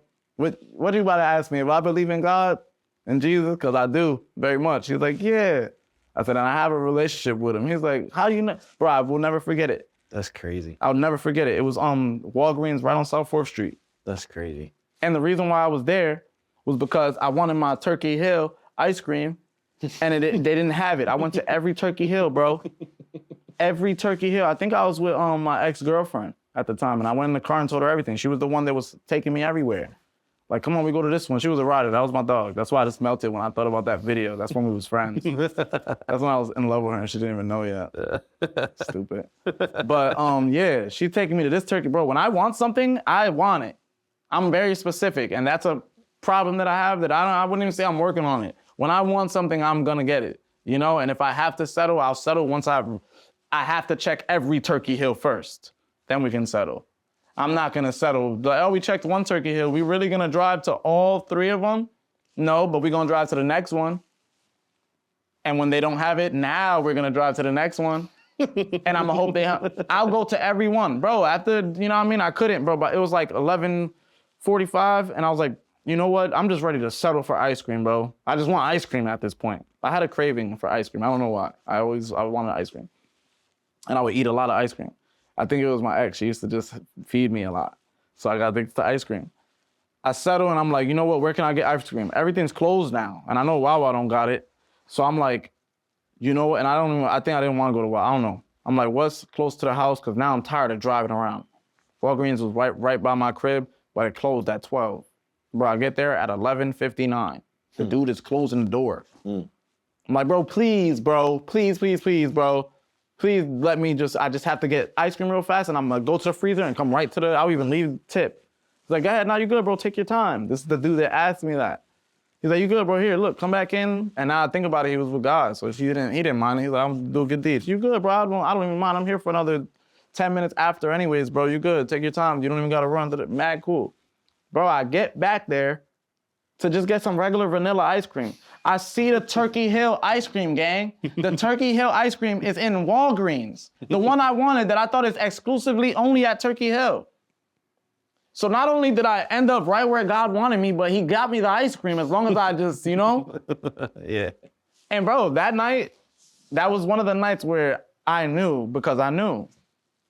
That was the only time that I actually knew he was gonna ask me. It still kept happening after that, but I didn't know. Sometimes they'll catch me off guard. A dude be like, just scream at me. I'm like, yo, what the? I didn't expect it. He stopped. He was like, I'm taking my stuff. Yo, bro, I have a question. I just want to ask. And once he said, and don't take it offensive, I knew some people might get offended by that. You might be Muslim. You know, I don't want to offend you. Like, no, I'm Muslim. Oh, so I didn't even mean no harm, you know? But I'm open, you know me? Even if you ask me anything, like, I don't care. Ask away, bud. I thought he was about to ask me something from music. Are you LG Izz? Nah. You believe in God? And you guessed it yourself. You guessed it, bro. And bro, that happened to me over and over and over and over. And it hasn't happened to me since I started following God. It hasn't happened since. That's crazy to even think about. That's crazy, bro. It never happened again. Ugh. How much peace and sense do you think believing in something bigger than you has helped you to this point, especially with the type of person you are? You know, you want to please everybody. You want to do good all the time. Sometimes you might sway a different way. How much just having something to fall back on helped you in your day-to-day? It's like having a parent that is a parent of your parent, but it's not a grandparent. I don't know. It's really, I'm never alone. Like, I'm never alone, bro. Even when I'm alone. I spend so much time by myself and I'm never by myself, and I know that and believe it. So it gets boring, but I always know I'll think of something to do. I'll understand right now, oh snap, he's just forcing me to work on myself. All right, you're forcing me to be alone, read a book. Learn how to play guitar, buddy. After I learn how to play guitar, I got a lot of goals that I kind of don't have time for people right now. If I do, I probably would instead of learning how to play guitar in 3 months, it'll probably take me 6 because I'm partying or made friends or I got a little boo thing. And I want a boo thing so bad, but I don't think God's letting me have one because he needs me to grow. He needs me to learn how to play this guitar. And then as soon as I learned how to do that, now I'm gonna learn how to play piano. And once I learn how to do that, now I'm gonna learn how to make beats. And not only can I make do, but oh snap, I can also zin, zin, zin, and I can do all of this. So not only do I have to, all my beats gotta be hip hop beats, I can merge them all and be me. Oh my God, it's like Kanye West, times 10. You know, if I learn how to create all that stuff, bro, I only know how to create the lyrics.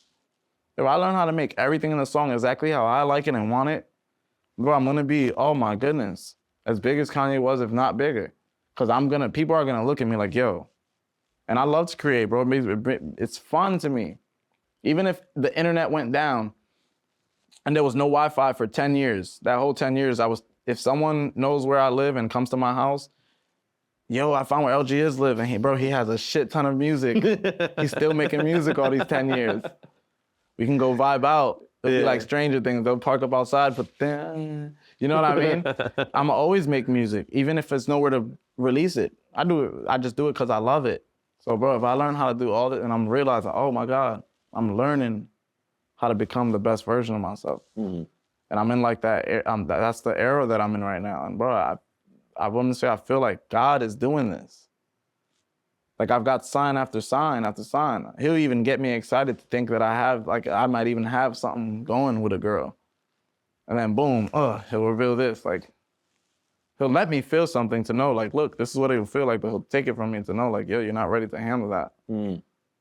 Where it's like, I have to focus. As whack as it is, as boring as it is, who wants to go to work all day? Who wants to go to work every day?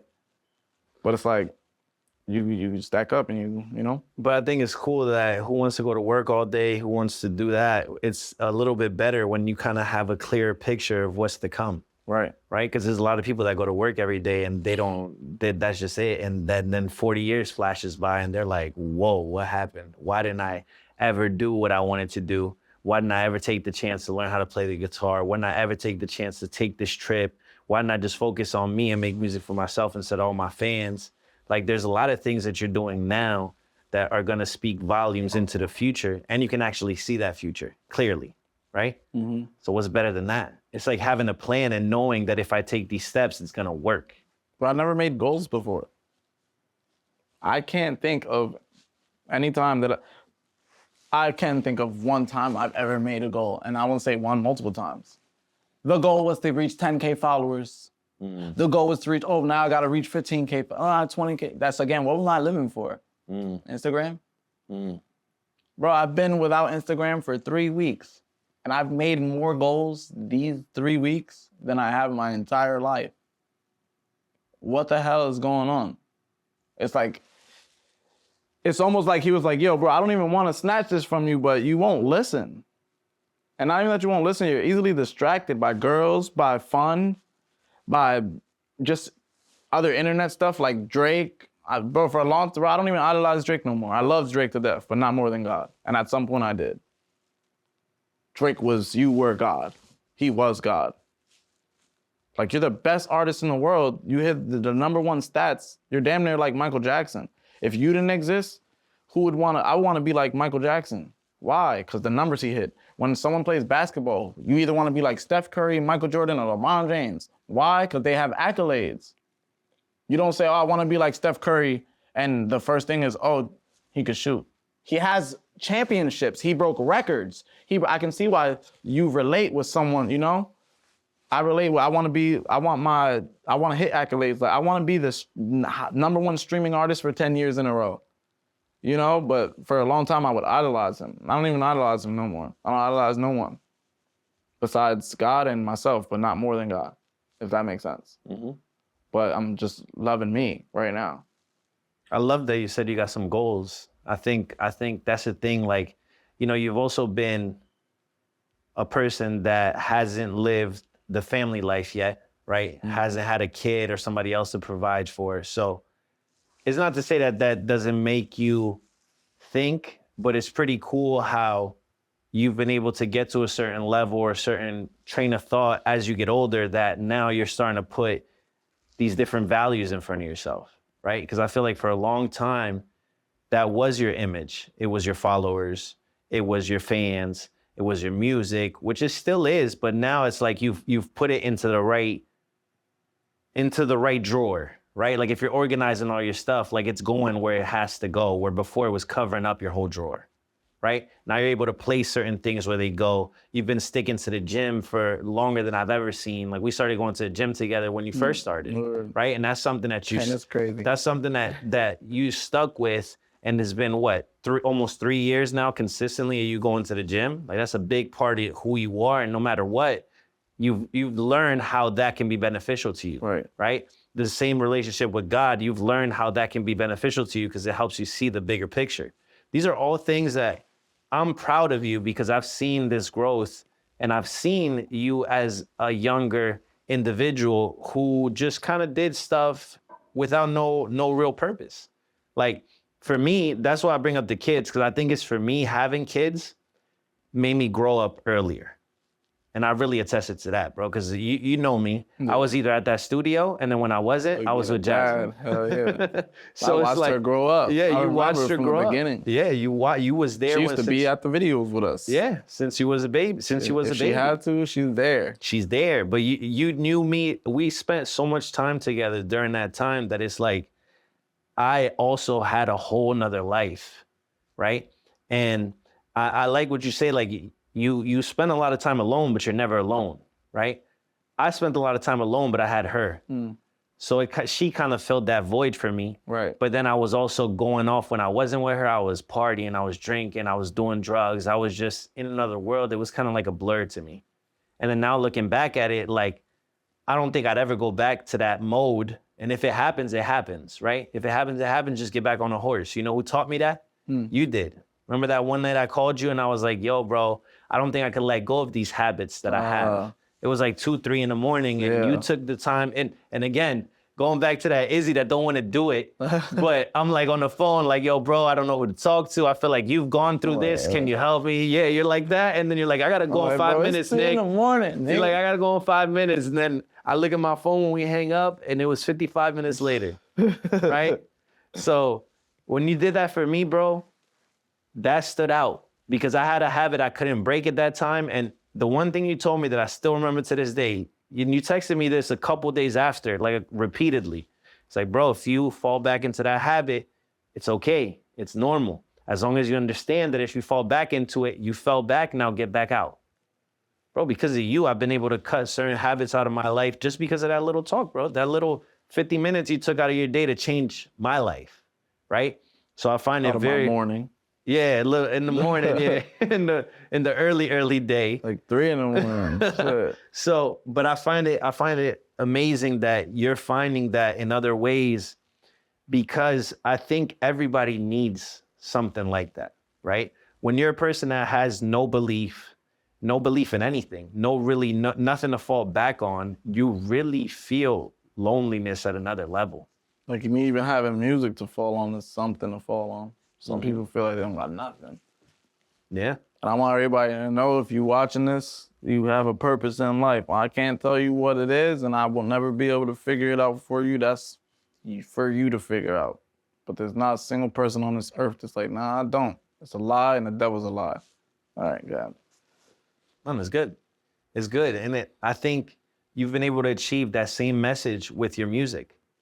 I still remember so many times me reading, yo, this song saved me. You don't even know what I was about to do to myself.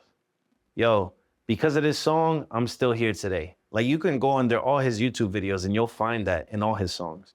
Yo, this song saved me, helped me come out of a dark place because of you. Yo, this song, this and that. Like, after a while, when you start seeing stuff like that, like how does that make you feel from a person that's like, you know, you're making music for you, obviously for your fans, but when you have somebody tell you something that's so deep like that, how does that make you feel? I wish they wouldn't have told me that all those times because all of those messages go to the part of the reason why when I lost my Instagram, oh my God, they need me. But it's like, I can still drop music. So people don't have to be right in my personal life. But if y'all need the music still, I can still drop music. But that's what it did to me. It made me not do this for me no more. And I don't regret it. I'm glad that I did that. And I'm glad that I saw those messages. I wouldn't be like, oh, if I can go back, I just wouldn't read those. I'll read it over and over and over again, and I'll continue to have this feeling. But that's what it made me feel like it was bigger than me. And I know that feeling. I've had artists that have done that to me. I've had artists Rod Wave, I have a super connection with Rod Wave. I don't listen to him all the time. I don't listen to him as much as I listen to Drake. My Drake minutes is at 62,000 this year. That's a lot of minutes. This year or last year? Like I checked it this year. He helped me a lot when I moved to North Carolina. But we know we're in 2026, right? Yeah. I'm about to say that's a lot of minutes. Oh well, not that much. But he's already my most listened to this year. You know, but Rod Wave, at a certain point, when I was going through the most, he was who I was touching with because his music was just helping me feel alive when I was feeling dead. Him and Juice WRLD. And XXXTentacion sometimes he has certain songs, but him I look up to his fan base and all that. Like he is how his fans how I am with mine. Just it's way bigger. But Juice WRLD and Rod Wave, I connect with their music, so I will never tolerate their slander. No one around me can talk bad about those two. I gotta either leave the room or I'm gonna fight you. Or you're gonna sit down and respect what I gotta say about it. One of the three. And I'd rather just walk out the room because I'm not about to fight you over my opinion. You know, but Rod Wave and Juice WRLD has helped me feel okay when I felt damn near dead inside. Till this day, they still do. XXXTentacion and Juice WRLD just dropped a song called The Way about a month ago. Bro, that song's been getting me through the whole 2-3 weeks, the first 2 weeks, because the third week I learned, like, suck it up. You can't control it. You're gonna cry about it or you're gonna move on. But the first 2 weeks I was crying about it. I was mad. And that song even helped me. Do you know the way? Do you know? It's like, time and time again, I am lost, my friend, getting better, I'm getting better. That's the song. While I'm going through something, it's like time and time again, here I am, I feel lost again because I don't know where I'm doing. Now, where do I go now? All my plans changed. Now what? I'm lost again, but I'm getting better though. Where I reside with that, it made me feel better because I've related. I know people feel that to my music. I know the feeling, so I understand people. But it's also, I'm losing the care. I only care for the ones that, not that I only care, I would only go above and beyond for the ones that are there, that's in that dark spot at the moment. I'll go above and beyond for it, because I know what it's like being there. But it's like only for so long. I'm gonna send you a long message and you're gonna listen to it. I'm not sending you another one next week, bro. Like, all right, gang, this starts with you, twin. I gave you the advice. But that's how I am with my friends and everyone around me. So I'm the same way with my fans. I'm very upfront and very straightforward. I don't believe in sugarcoating. I don't believe in telling lies. I can't. You know what I think is interesting for the change in mindset that has happened with you in the past 2 to 3 years? I think 3 years ago, you had 1,000 friends. And now that you've grown, it's a lot less. Yeah. Right?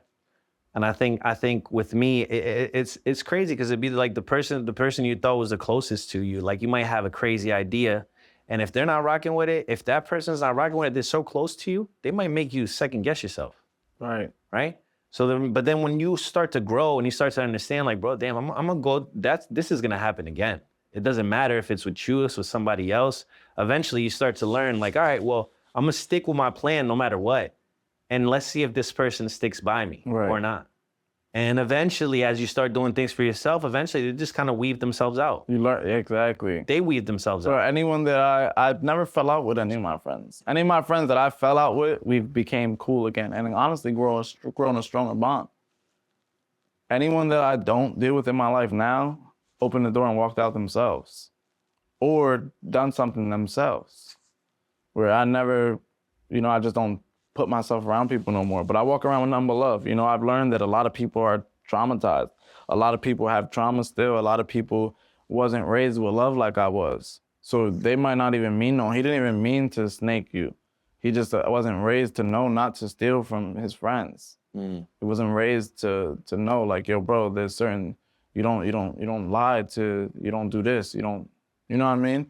I've learned to understand everybody. But just because I understand everyone doesn't mean I have to be around you. Like, the fact that I understand you, I know not to be around you. But I'm gonna wish the best for you, and I hope that you go through what I go through, where you get to the phase, you know what? I have nothing, let me grow. I wanna see you, I hope all the ones that I'm not close with in 5 or 6 years, when I do see them, they can say, yo, bro, I read books too, and I grew a business, and I'm fit now. My big friends, I hope they're more slimmer and fit. I hope my smaller friends like me are more bigger, and I hope the best for everyone, but I can't be there no more. Except for the ones I can count on my hand. Yeah. But I believe God is setting me up for new people in my life. New people for me to bless. That's gonna bless me and teach me. The ones that we had our, how do I say it? The time has come up in my life. It's like chapters. For sure. It's like the first 5, it's like right now, Stranger Things just ended. Imagine there's a season 6 or season 5 now. Was it? Oh no, season 6. Season 5 just ended. Imagine there's season 6, but all new characters. But still 11. The one main character. Say I'm the main character. My next this next season is all whole new character. Look at, let's say another show. Power Ghost. Tariq St. Patrick. His show started. Whole new cast. He went to his college now, a whole new cast. It's just we still have Tariq, the son, and Tasha, the mom, and Tommy. But everyone else is new. And we still enjoyed it. He had different blessings, he had different snakes, different fallouts, different lessons. But it's different. I feel like that's what's going on in my life right now. And right now I'm just in the God has me in isolation and separation right now because I'm learning myself. So now when I do come across fake friends again, I know how to handle it and not be so, it won't hurt me as much. When I come across love, I'll know how to handle it. I'll know how to keep it and not be so, I won't have so many flaws within myself that I'll be able to keep it. I'll be able to hold on to it. I won't destroy it. God is helping me get rid of all those flaws. God is teaching me how to get knowledge. Bro, imagine if I blew up 2-3 years ago. I didn't know nothing about accountants, publishing. I didn't read a lot of stuff. I wouldn't know how to handle a lot. I wouldn't know how to manage my money, bro. I wouldn't know how to keep my money safe. I've gone through things that taught me, no matter what, don't always be on 10 toes. As my feet's up. But always, you know what I'm saying? Stay 10 toes down and be on point. Don't trust nobody. Love everyone, but don't trust everyone. Don't trust anyone. Trust your mom and dad. And if you don't want to, you don't have to trust them neither. And they can, you don't trust me? I don't love you then. All right, your loss. But I still love you. I just don't trust. I learned these things. So now when I I know how to handle. And eventually, once I'm past this phase where God sets me up to meet new people, that'll be my new characters. And some of them are going to hurt me. Some of them are going to bless me.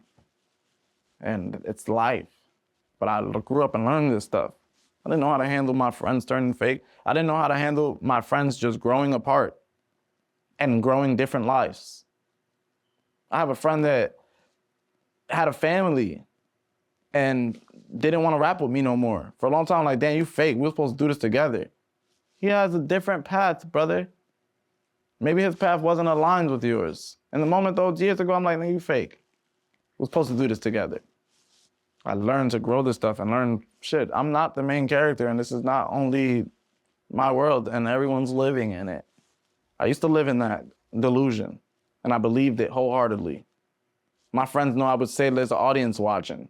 Like, this is the part where everyone's laughing at me right now. Who? The audience, the people watching in the sky. Like if I'm the main, like it's just a Truman Show. I believed that in my heart. I didn't believe in God. I believed I was a God. I believed I was him. Really, I was God. I run everything. Until he was like, all right, let's see, you run this show. I don't want to run this no more. Help. I'm drowning. I think I like how you say, it's life, right? And the best thing from what you said that I could take away is you're prepared for when it happens again, right? For when those things come again, when love comes, when friends come, when all these things come again, because the older you get, the more you're going to realize it's going to happen again. You're going to get another set of people that are going to come across your life and they're going to help you grow, and then they're going to leave. And then now you're going to be at another level. You're going to be Super Saiyan 2, right? Mm-hmm. And then they're going to help you grow again. It's going to be a whole new set of other people that's going to help you get to Super Saiyan 3, and then they're going to leave. And maybe 1 or 2 is going to stay back, right? But those 1 or 2 that stick around, it's a lifelong impact. There's certain friendships you can't replace. Mm-hmm. And when I'm talking about friends and friendship, I want to bring up a person that I think left a huge impact on how to treat people, how to be with people, and just how to be a nice person to really everybody, because this person was someone you lived with for 3 years, 4 years, right? This was somebody that I became friends with because of you. But the first day I met him, I genuinely became a friend of his. And ever since then, he genuinely became a friend of me. That's how good of a person this person was. He would go to shoots with me when you wasn't around, just because he wanted to hang out with me. I would go to your house, bro, to go see you, and I would end up in his room for like 3 hours. And you'd be like, yo, bro, did you come see me or you come see, right? And I'd be like, bro, it's a little more fun in this room. Yeah. But that person is none other than Josh, a great friend of ours. Rest in peace to a beautiful soul. Rest in peace to somebody that always put everybody else in front of him, that brought nothing but joy to everybody in his life and anybody that crossed his path. And I wanted to ask you how that relationship and living with that person, because you lived with him for a long time, how that relationship was and how that helped you grow on your path. Oh man, rest in peace, my boy Josh. That was I didn't know in the time that he was my best friend. You know, and I don't even want to say, when I say best friend, like people have best friend, oh, you're my bestie. Oh, not like that. But that he was my goodest friend. Out of all my friends, he was the one that, you know, I never knew in that moment. If someone would ask me, yo, who do you think is your realest, most, I probably wouldn't have said him. But we always had such a strong friendship and such a strong bond, and he always lifted me up. Like, he always loved my music to the point where it was overwhelming sometimes. Like, bro, all right, no more. But now I wish I can have that again, you know? But he played a huge part in my life. And when he left us, that's when my life really changed. Like, that was almost like the beginning of all of this. Like, me having to be forced to become this person today. Because I just fell apart for a long time. I fell apart for a long time. Not having him, like losing a friend, I didn't know what that felt like yet, you know? Like, I could talk about it now. For a long time, I couldn't even speak about it. I'm like, bro, let's not even, I'd rather not talk about it. I don't want to cry. I don't want to feel this weird feeling that I can't describe what it feels like when it's just grief. But living with him, I never clicked with a roommate so perfectly. Like, we were friends before moving with each other, but I've moved in with multiple of my friends. Every friend that I've ever moved in, we weren't friends no more when we moved out. That's why I know not to move in with friends no more. I don't do stuff like that unless it's like, I know you like family to me. But me and Josh was like family. And honestly, he was just he was respectful. He didn't care. Like, he'll let me have the crib. Like, all right, bro, like, boom, I could be like, yo, bro, you can't just be bringing anyone here. Like, I need to know who you're bringing here and da-da-da-da. Or it's like, all right. It's never like, okay, well, then I need to also know who you're. It was never that. We had the coolest friendship, you feel me? And he was never home. He always turning up. Josh was the life of the party. Josh was always doing something, whether if he was turning up, getting some drinks at the bar, or if he was turning up, chilling with the guys, watching football, or chilling with some girls, or I call him and he's not home, he's always doing something. Something. All the time with the tequila, he's something somewhere. It's even be like, bro, where you get all this money, bro? Like, you spend more money than me, gang. And like, what the fuck? Shit, invest this shit in me. But yeah, Josh being in my life and not being in my life, both of them, having him in my life was very beneficial to me. He was a brother. You know what I mean? He was not somebody that would sugarcoat me. He would tell me bullshit when I needed to hear it. But he would also not judge me. He'll let me be me. And having that was, I wish I had it, you know? Not having him, you don't know what you have until you have it. They say that, and there's so many cliche sayings, and that's one of them, but it's real. And that's how I feel about him all the time. Like, he used to hug me too much. I used to be like, bro, no more hugs, gang. I live with you, my boy. I'll leave right now to go run up to my mom's house for like an hour or two because she missed me. She want to chill. Come back home. Oh, bro, I just was here 2 hours ago. I walk in the house, my boy. Da-da-da-da-da. Like, bro, how many times a day? You know? And in those moments, you're not thinking, bro, you might not have these anymore. Yeah, I wish I could have one of those hugs. I wish I could have a hug right now, go outside, have a smoke break. I want a smoke break too if we can at any point. And come back upstairs, it's only been 10 minutes, and have another hug. If I could, I would not. I'd be like, hug me again, bro. You know? But you don't. You live in the moments. Mm-hmm. And it messed me up for a while. It messed me up for a while. But I learned to live with it. I wouldn't say I healed from it, because it's tricky, bro. Right now I'm talking about it, and I'm not even, you know, you might not even think I care or that it hurts anymore. But there might be a day I hear a song, or I smell a scent, or I see something. Oof, there it goes. And yeah, it does it. He was a special soul.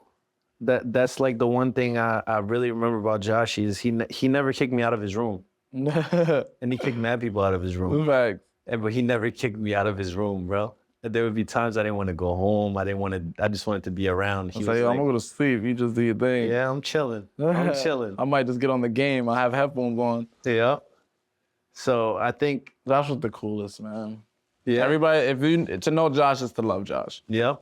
Yeah. I don't think he ever had anybody that didn't like him. Yeah.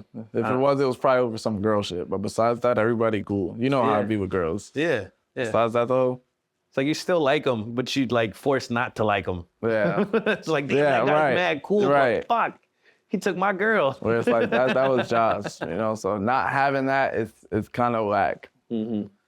But it makes me cherish all the people around me. I love different. Mm-hmm.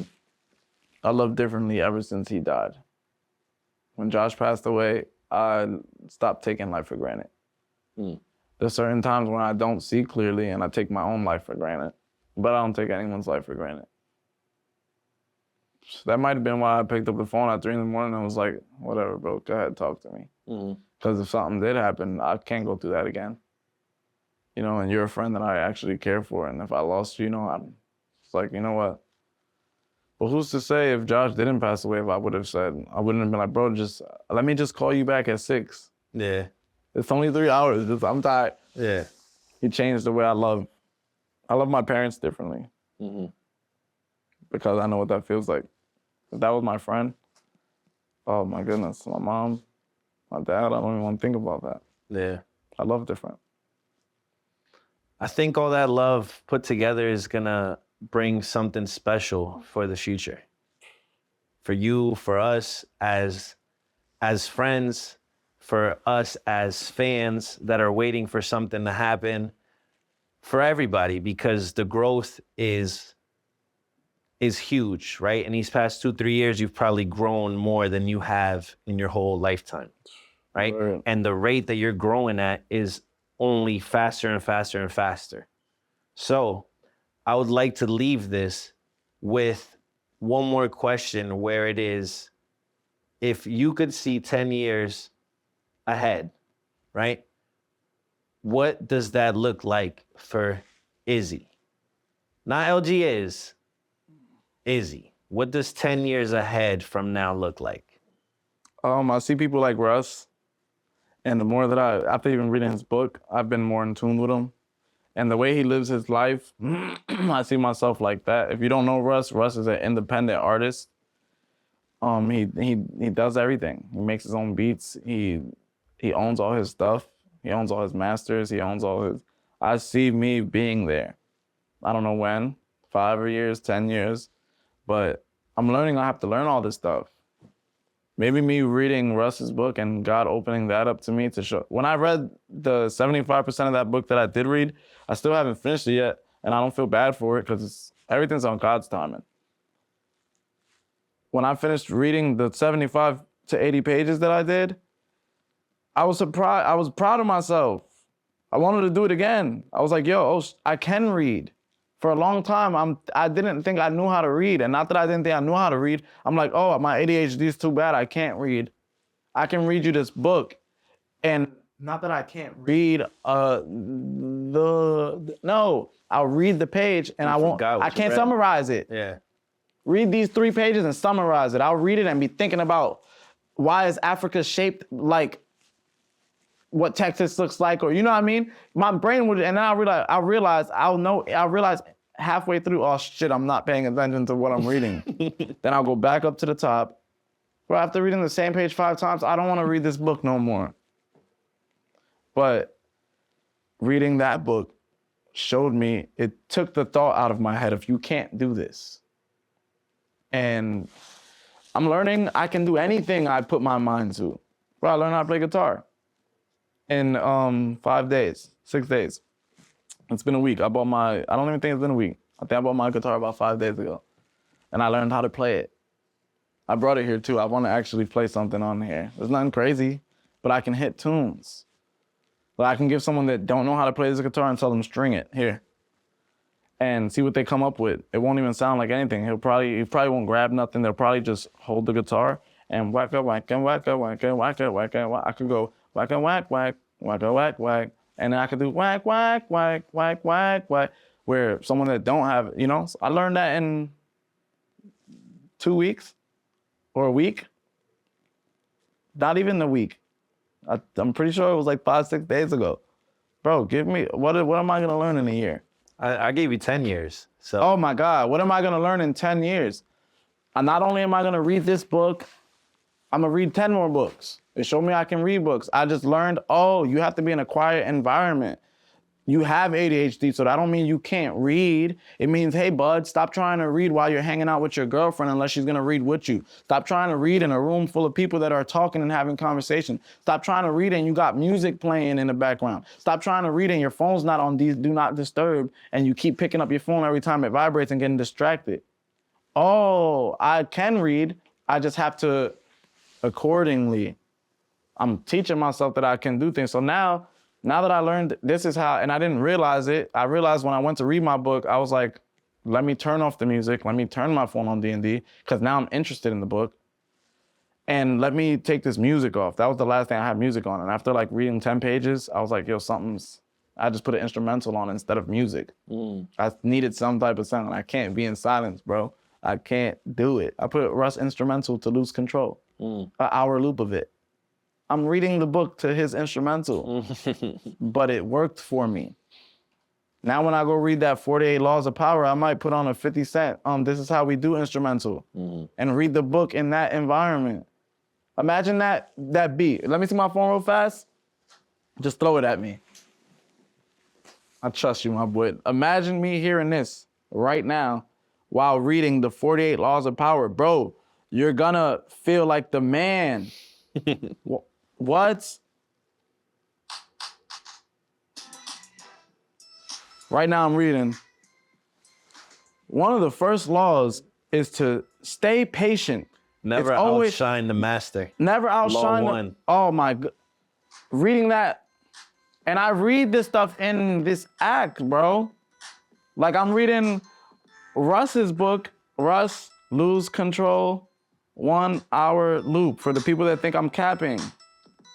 I don't cap in anything, in my raps, in my interviews, in my speech, in my speak. I don't believe in cap. I take very offense to people that do cap. Oh, 1 hour loop instrumental. This is just so everyone can see. Yeah, that's crazy. It's no beat drop. Oh, come on, puss. There's no beat drop. It's just this. It's an hour long. Once I get to 50 minutes, bring it back, and it's just this. No, so it's just this. Bro, I'm reading the book with, like, say, I'm gonna just make something up and say, like, and then he was talking about his boy, let me just say Wave. I'll use Wave's name. And yeah, me and Chuck, fuck it, I'll use Chuck. Me and Chuck's in the basement, and I'm looking at Chuck like, Chuck, do you think I should rap this song? And he looks at me, and he's like, bro, are you, what? Fuck yeah, do that shit. Do it with everything. And that's the part where I knew I need to stop asking people and believe in myself. And I'm looking, and it's like, wow. And I looked at Chuck like, you know what, bro? You the fucking man. I'm reading the text and taking my time to, that's how I do everything with imagination. So I just learned I have to set myself in that environment. Like, I didn't even think, I just thought of that right now, reading the 48 Laws of Power, and that sounded mad cool. Honestly, I can't wait to go do that now. Where I learned, I'm learning me.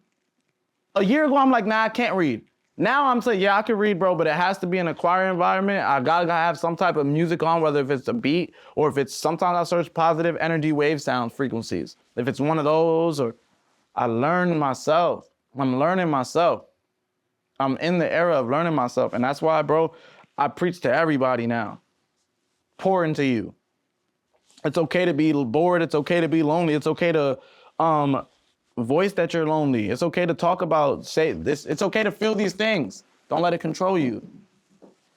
Feel everything. Feel sad, feel mad, feel angry, feel happy, feel lonely, feel like you miss your ex-girlfriend. Don't act on it.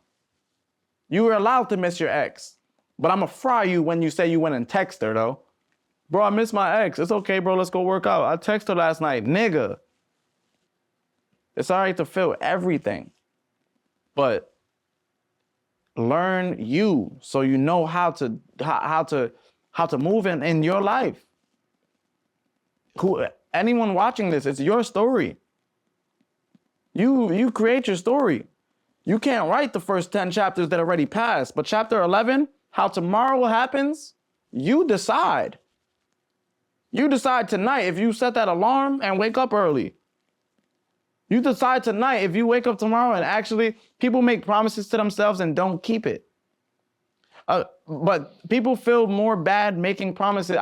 And I'm learning not to, but if I made a promise to you that I was coming to this interview, I would want to keep that, and I'd feel bad if I didn't want to no more. Damn, I don't want to go to this interview, but damn, I got to because Nick's going to be mad at me. All right, fuck it. Why no one thinks, you know what? I told myself I was going to go to the gym tomorrow. I'm still going to go because myself is going to be mad at me. You don't think like that because you're you. You can tell yourself, I'll forgive myself tomorrow. Show up for yourself.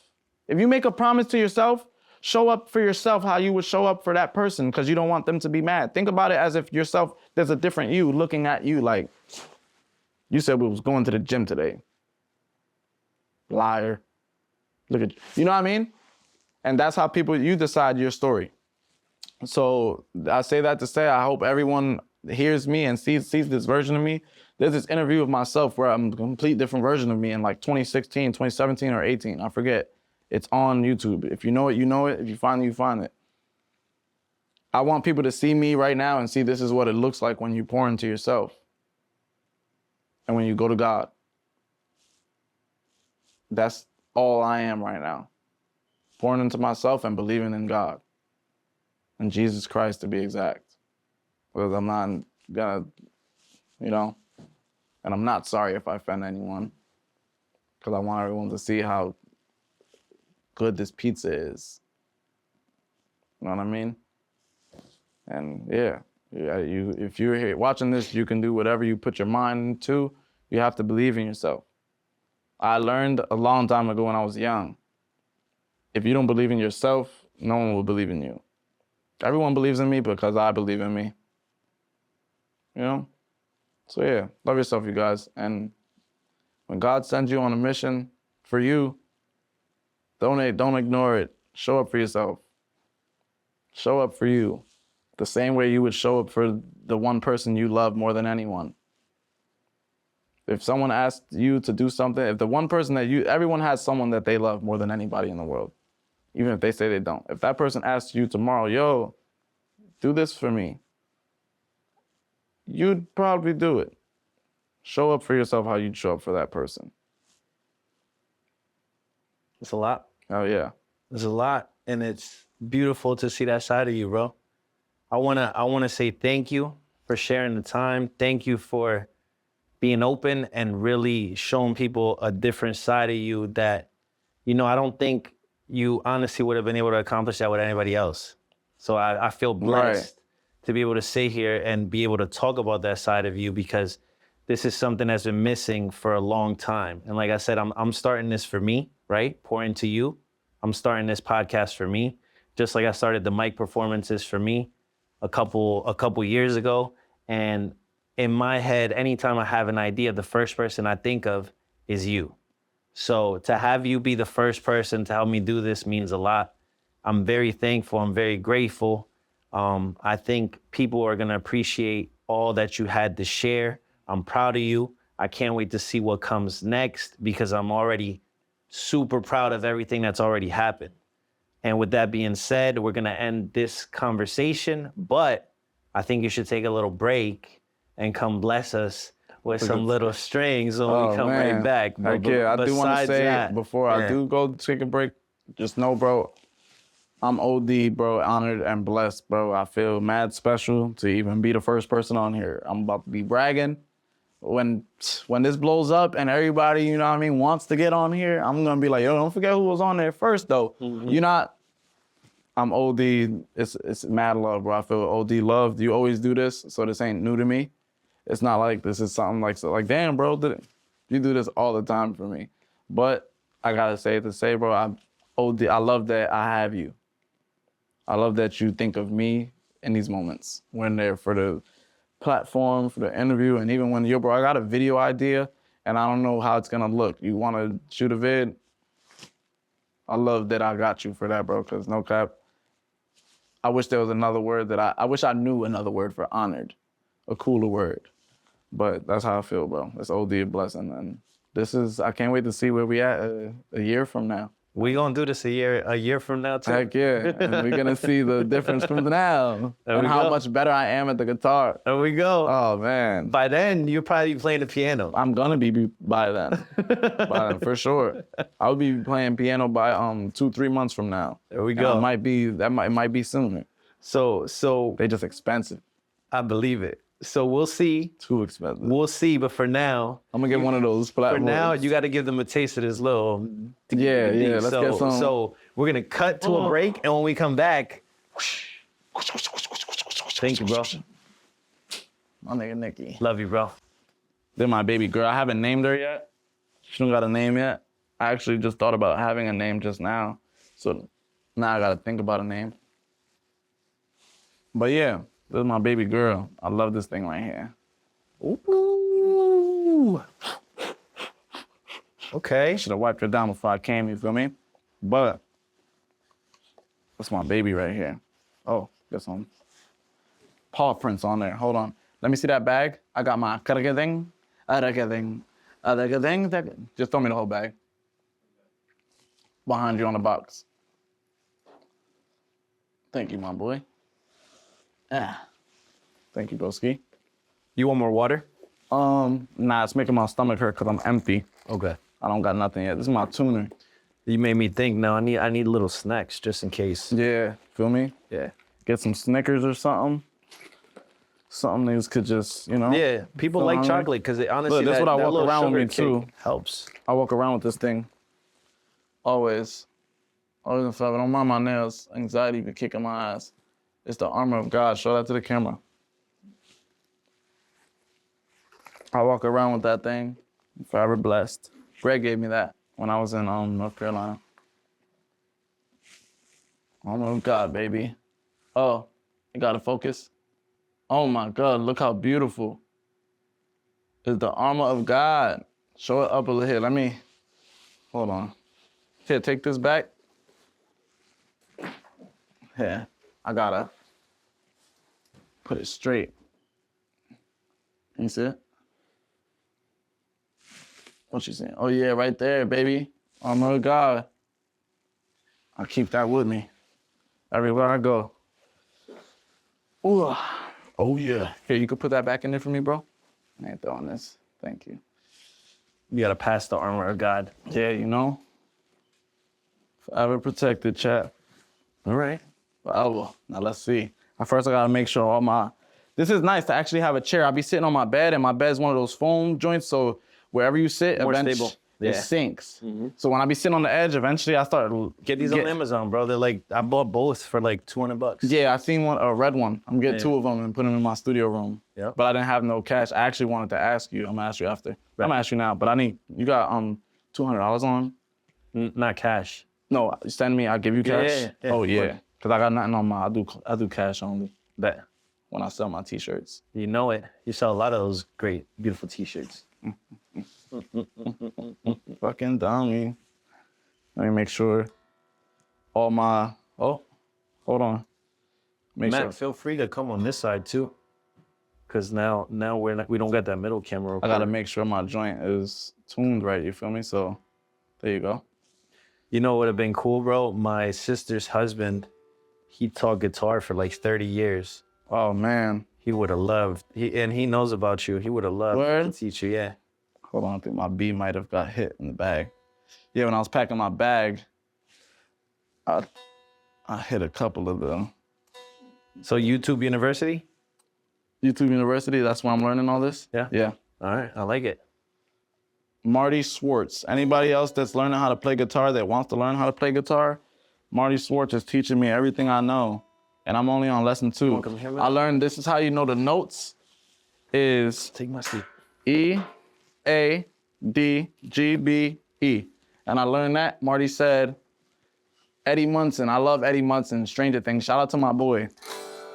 Boom. Eddie ate dynamite. Goodbye, Eddie. That's how you feel me? That's how you know the notes. So it's E, A, D, G, B, E. Eddie ate dynamite. Goodbye, Eddie. That's. Oh. All right, so boom. This is what I learned. I'll play a little song for you. See, we got this note. We got this note. And we got this note. Boom. Now, if I take these two.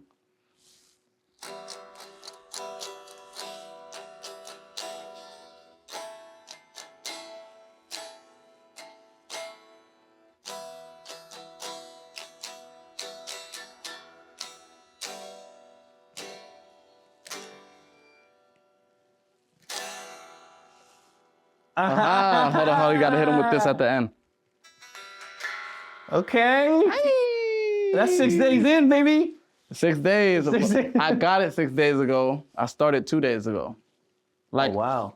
I bought the guitar 6 days ago, and it took me after like 4 days to, like I said, I made a promise to myself. I bought the guitar, I was supposed to start that day. I'm on day 4, like, I'll wait till tomorrow. But I was like, bro, you told yourself you were gonna learn how to play guitar. I wanted to chill with some girl. Some girl hit me up. I'm like, you know what? I could use some female company. It's been a while since I even hung out with a shorty. Boom. Everything, plans go left. Something happens where we can't link. It has to be saved for another day. I'm like, you know what? This is exactly what I be talking about. Like, this is the sign from God. He's like, nigga, focus on the damn guitar. I was like, fine. I'll play guitar. I'm bored. I was hyped. I was like, all right, I'm about to go out get some drinks. It's been a while since I'm getting ready. She's like, yo, plans changed. Actually, this came up, blah, blah, blah. I'm like, you know what? All right, fuck it. And I'm like, what I'm gonna do now? I'm bored. Oh, yeah. You know what? Maybe that's God. And boom, that day I started. So that was like 2 days ago. And I learned that. You know what I mean? Let's hit it one more time. Look. Chill.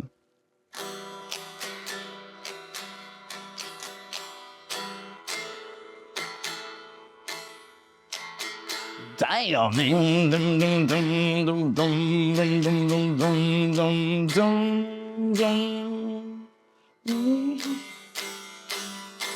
And I learned this one too, Lily. Ready?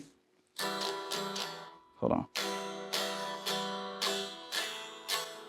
What do I do? How'd it go?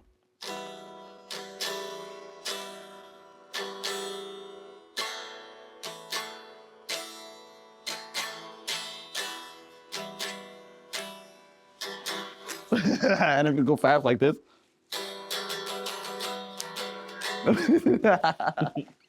I be having fun with the thing, but watch, soon, you feel me? Yo, is that an electric guitar? Yeah. You plugged it in already? No. Ugh. I'm waiting until I know some notes. All right. And like right here, like You got this, an acoustic guitar going hit you with what you want to do way better.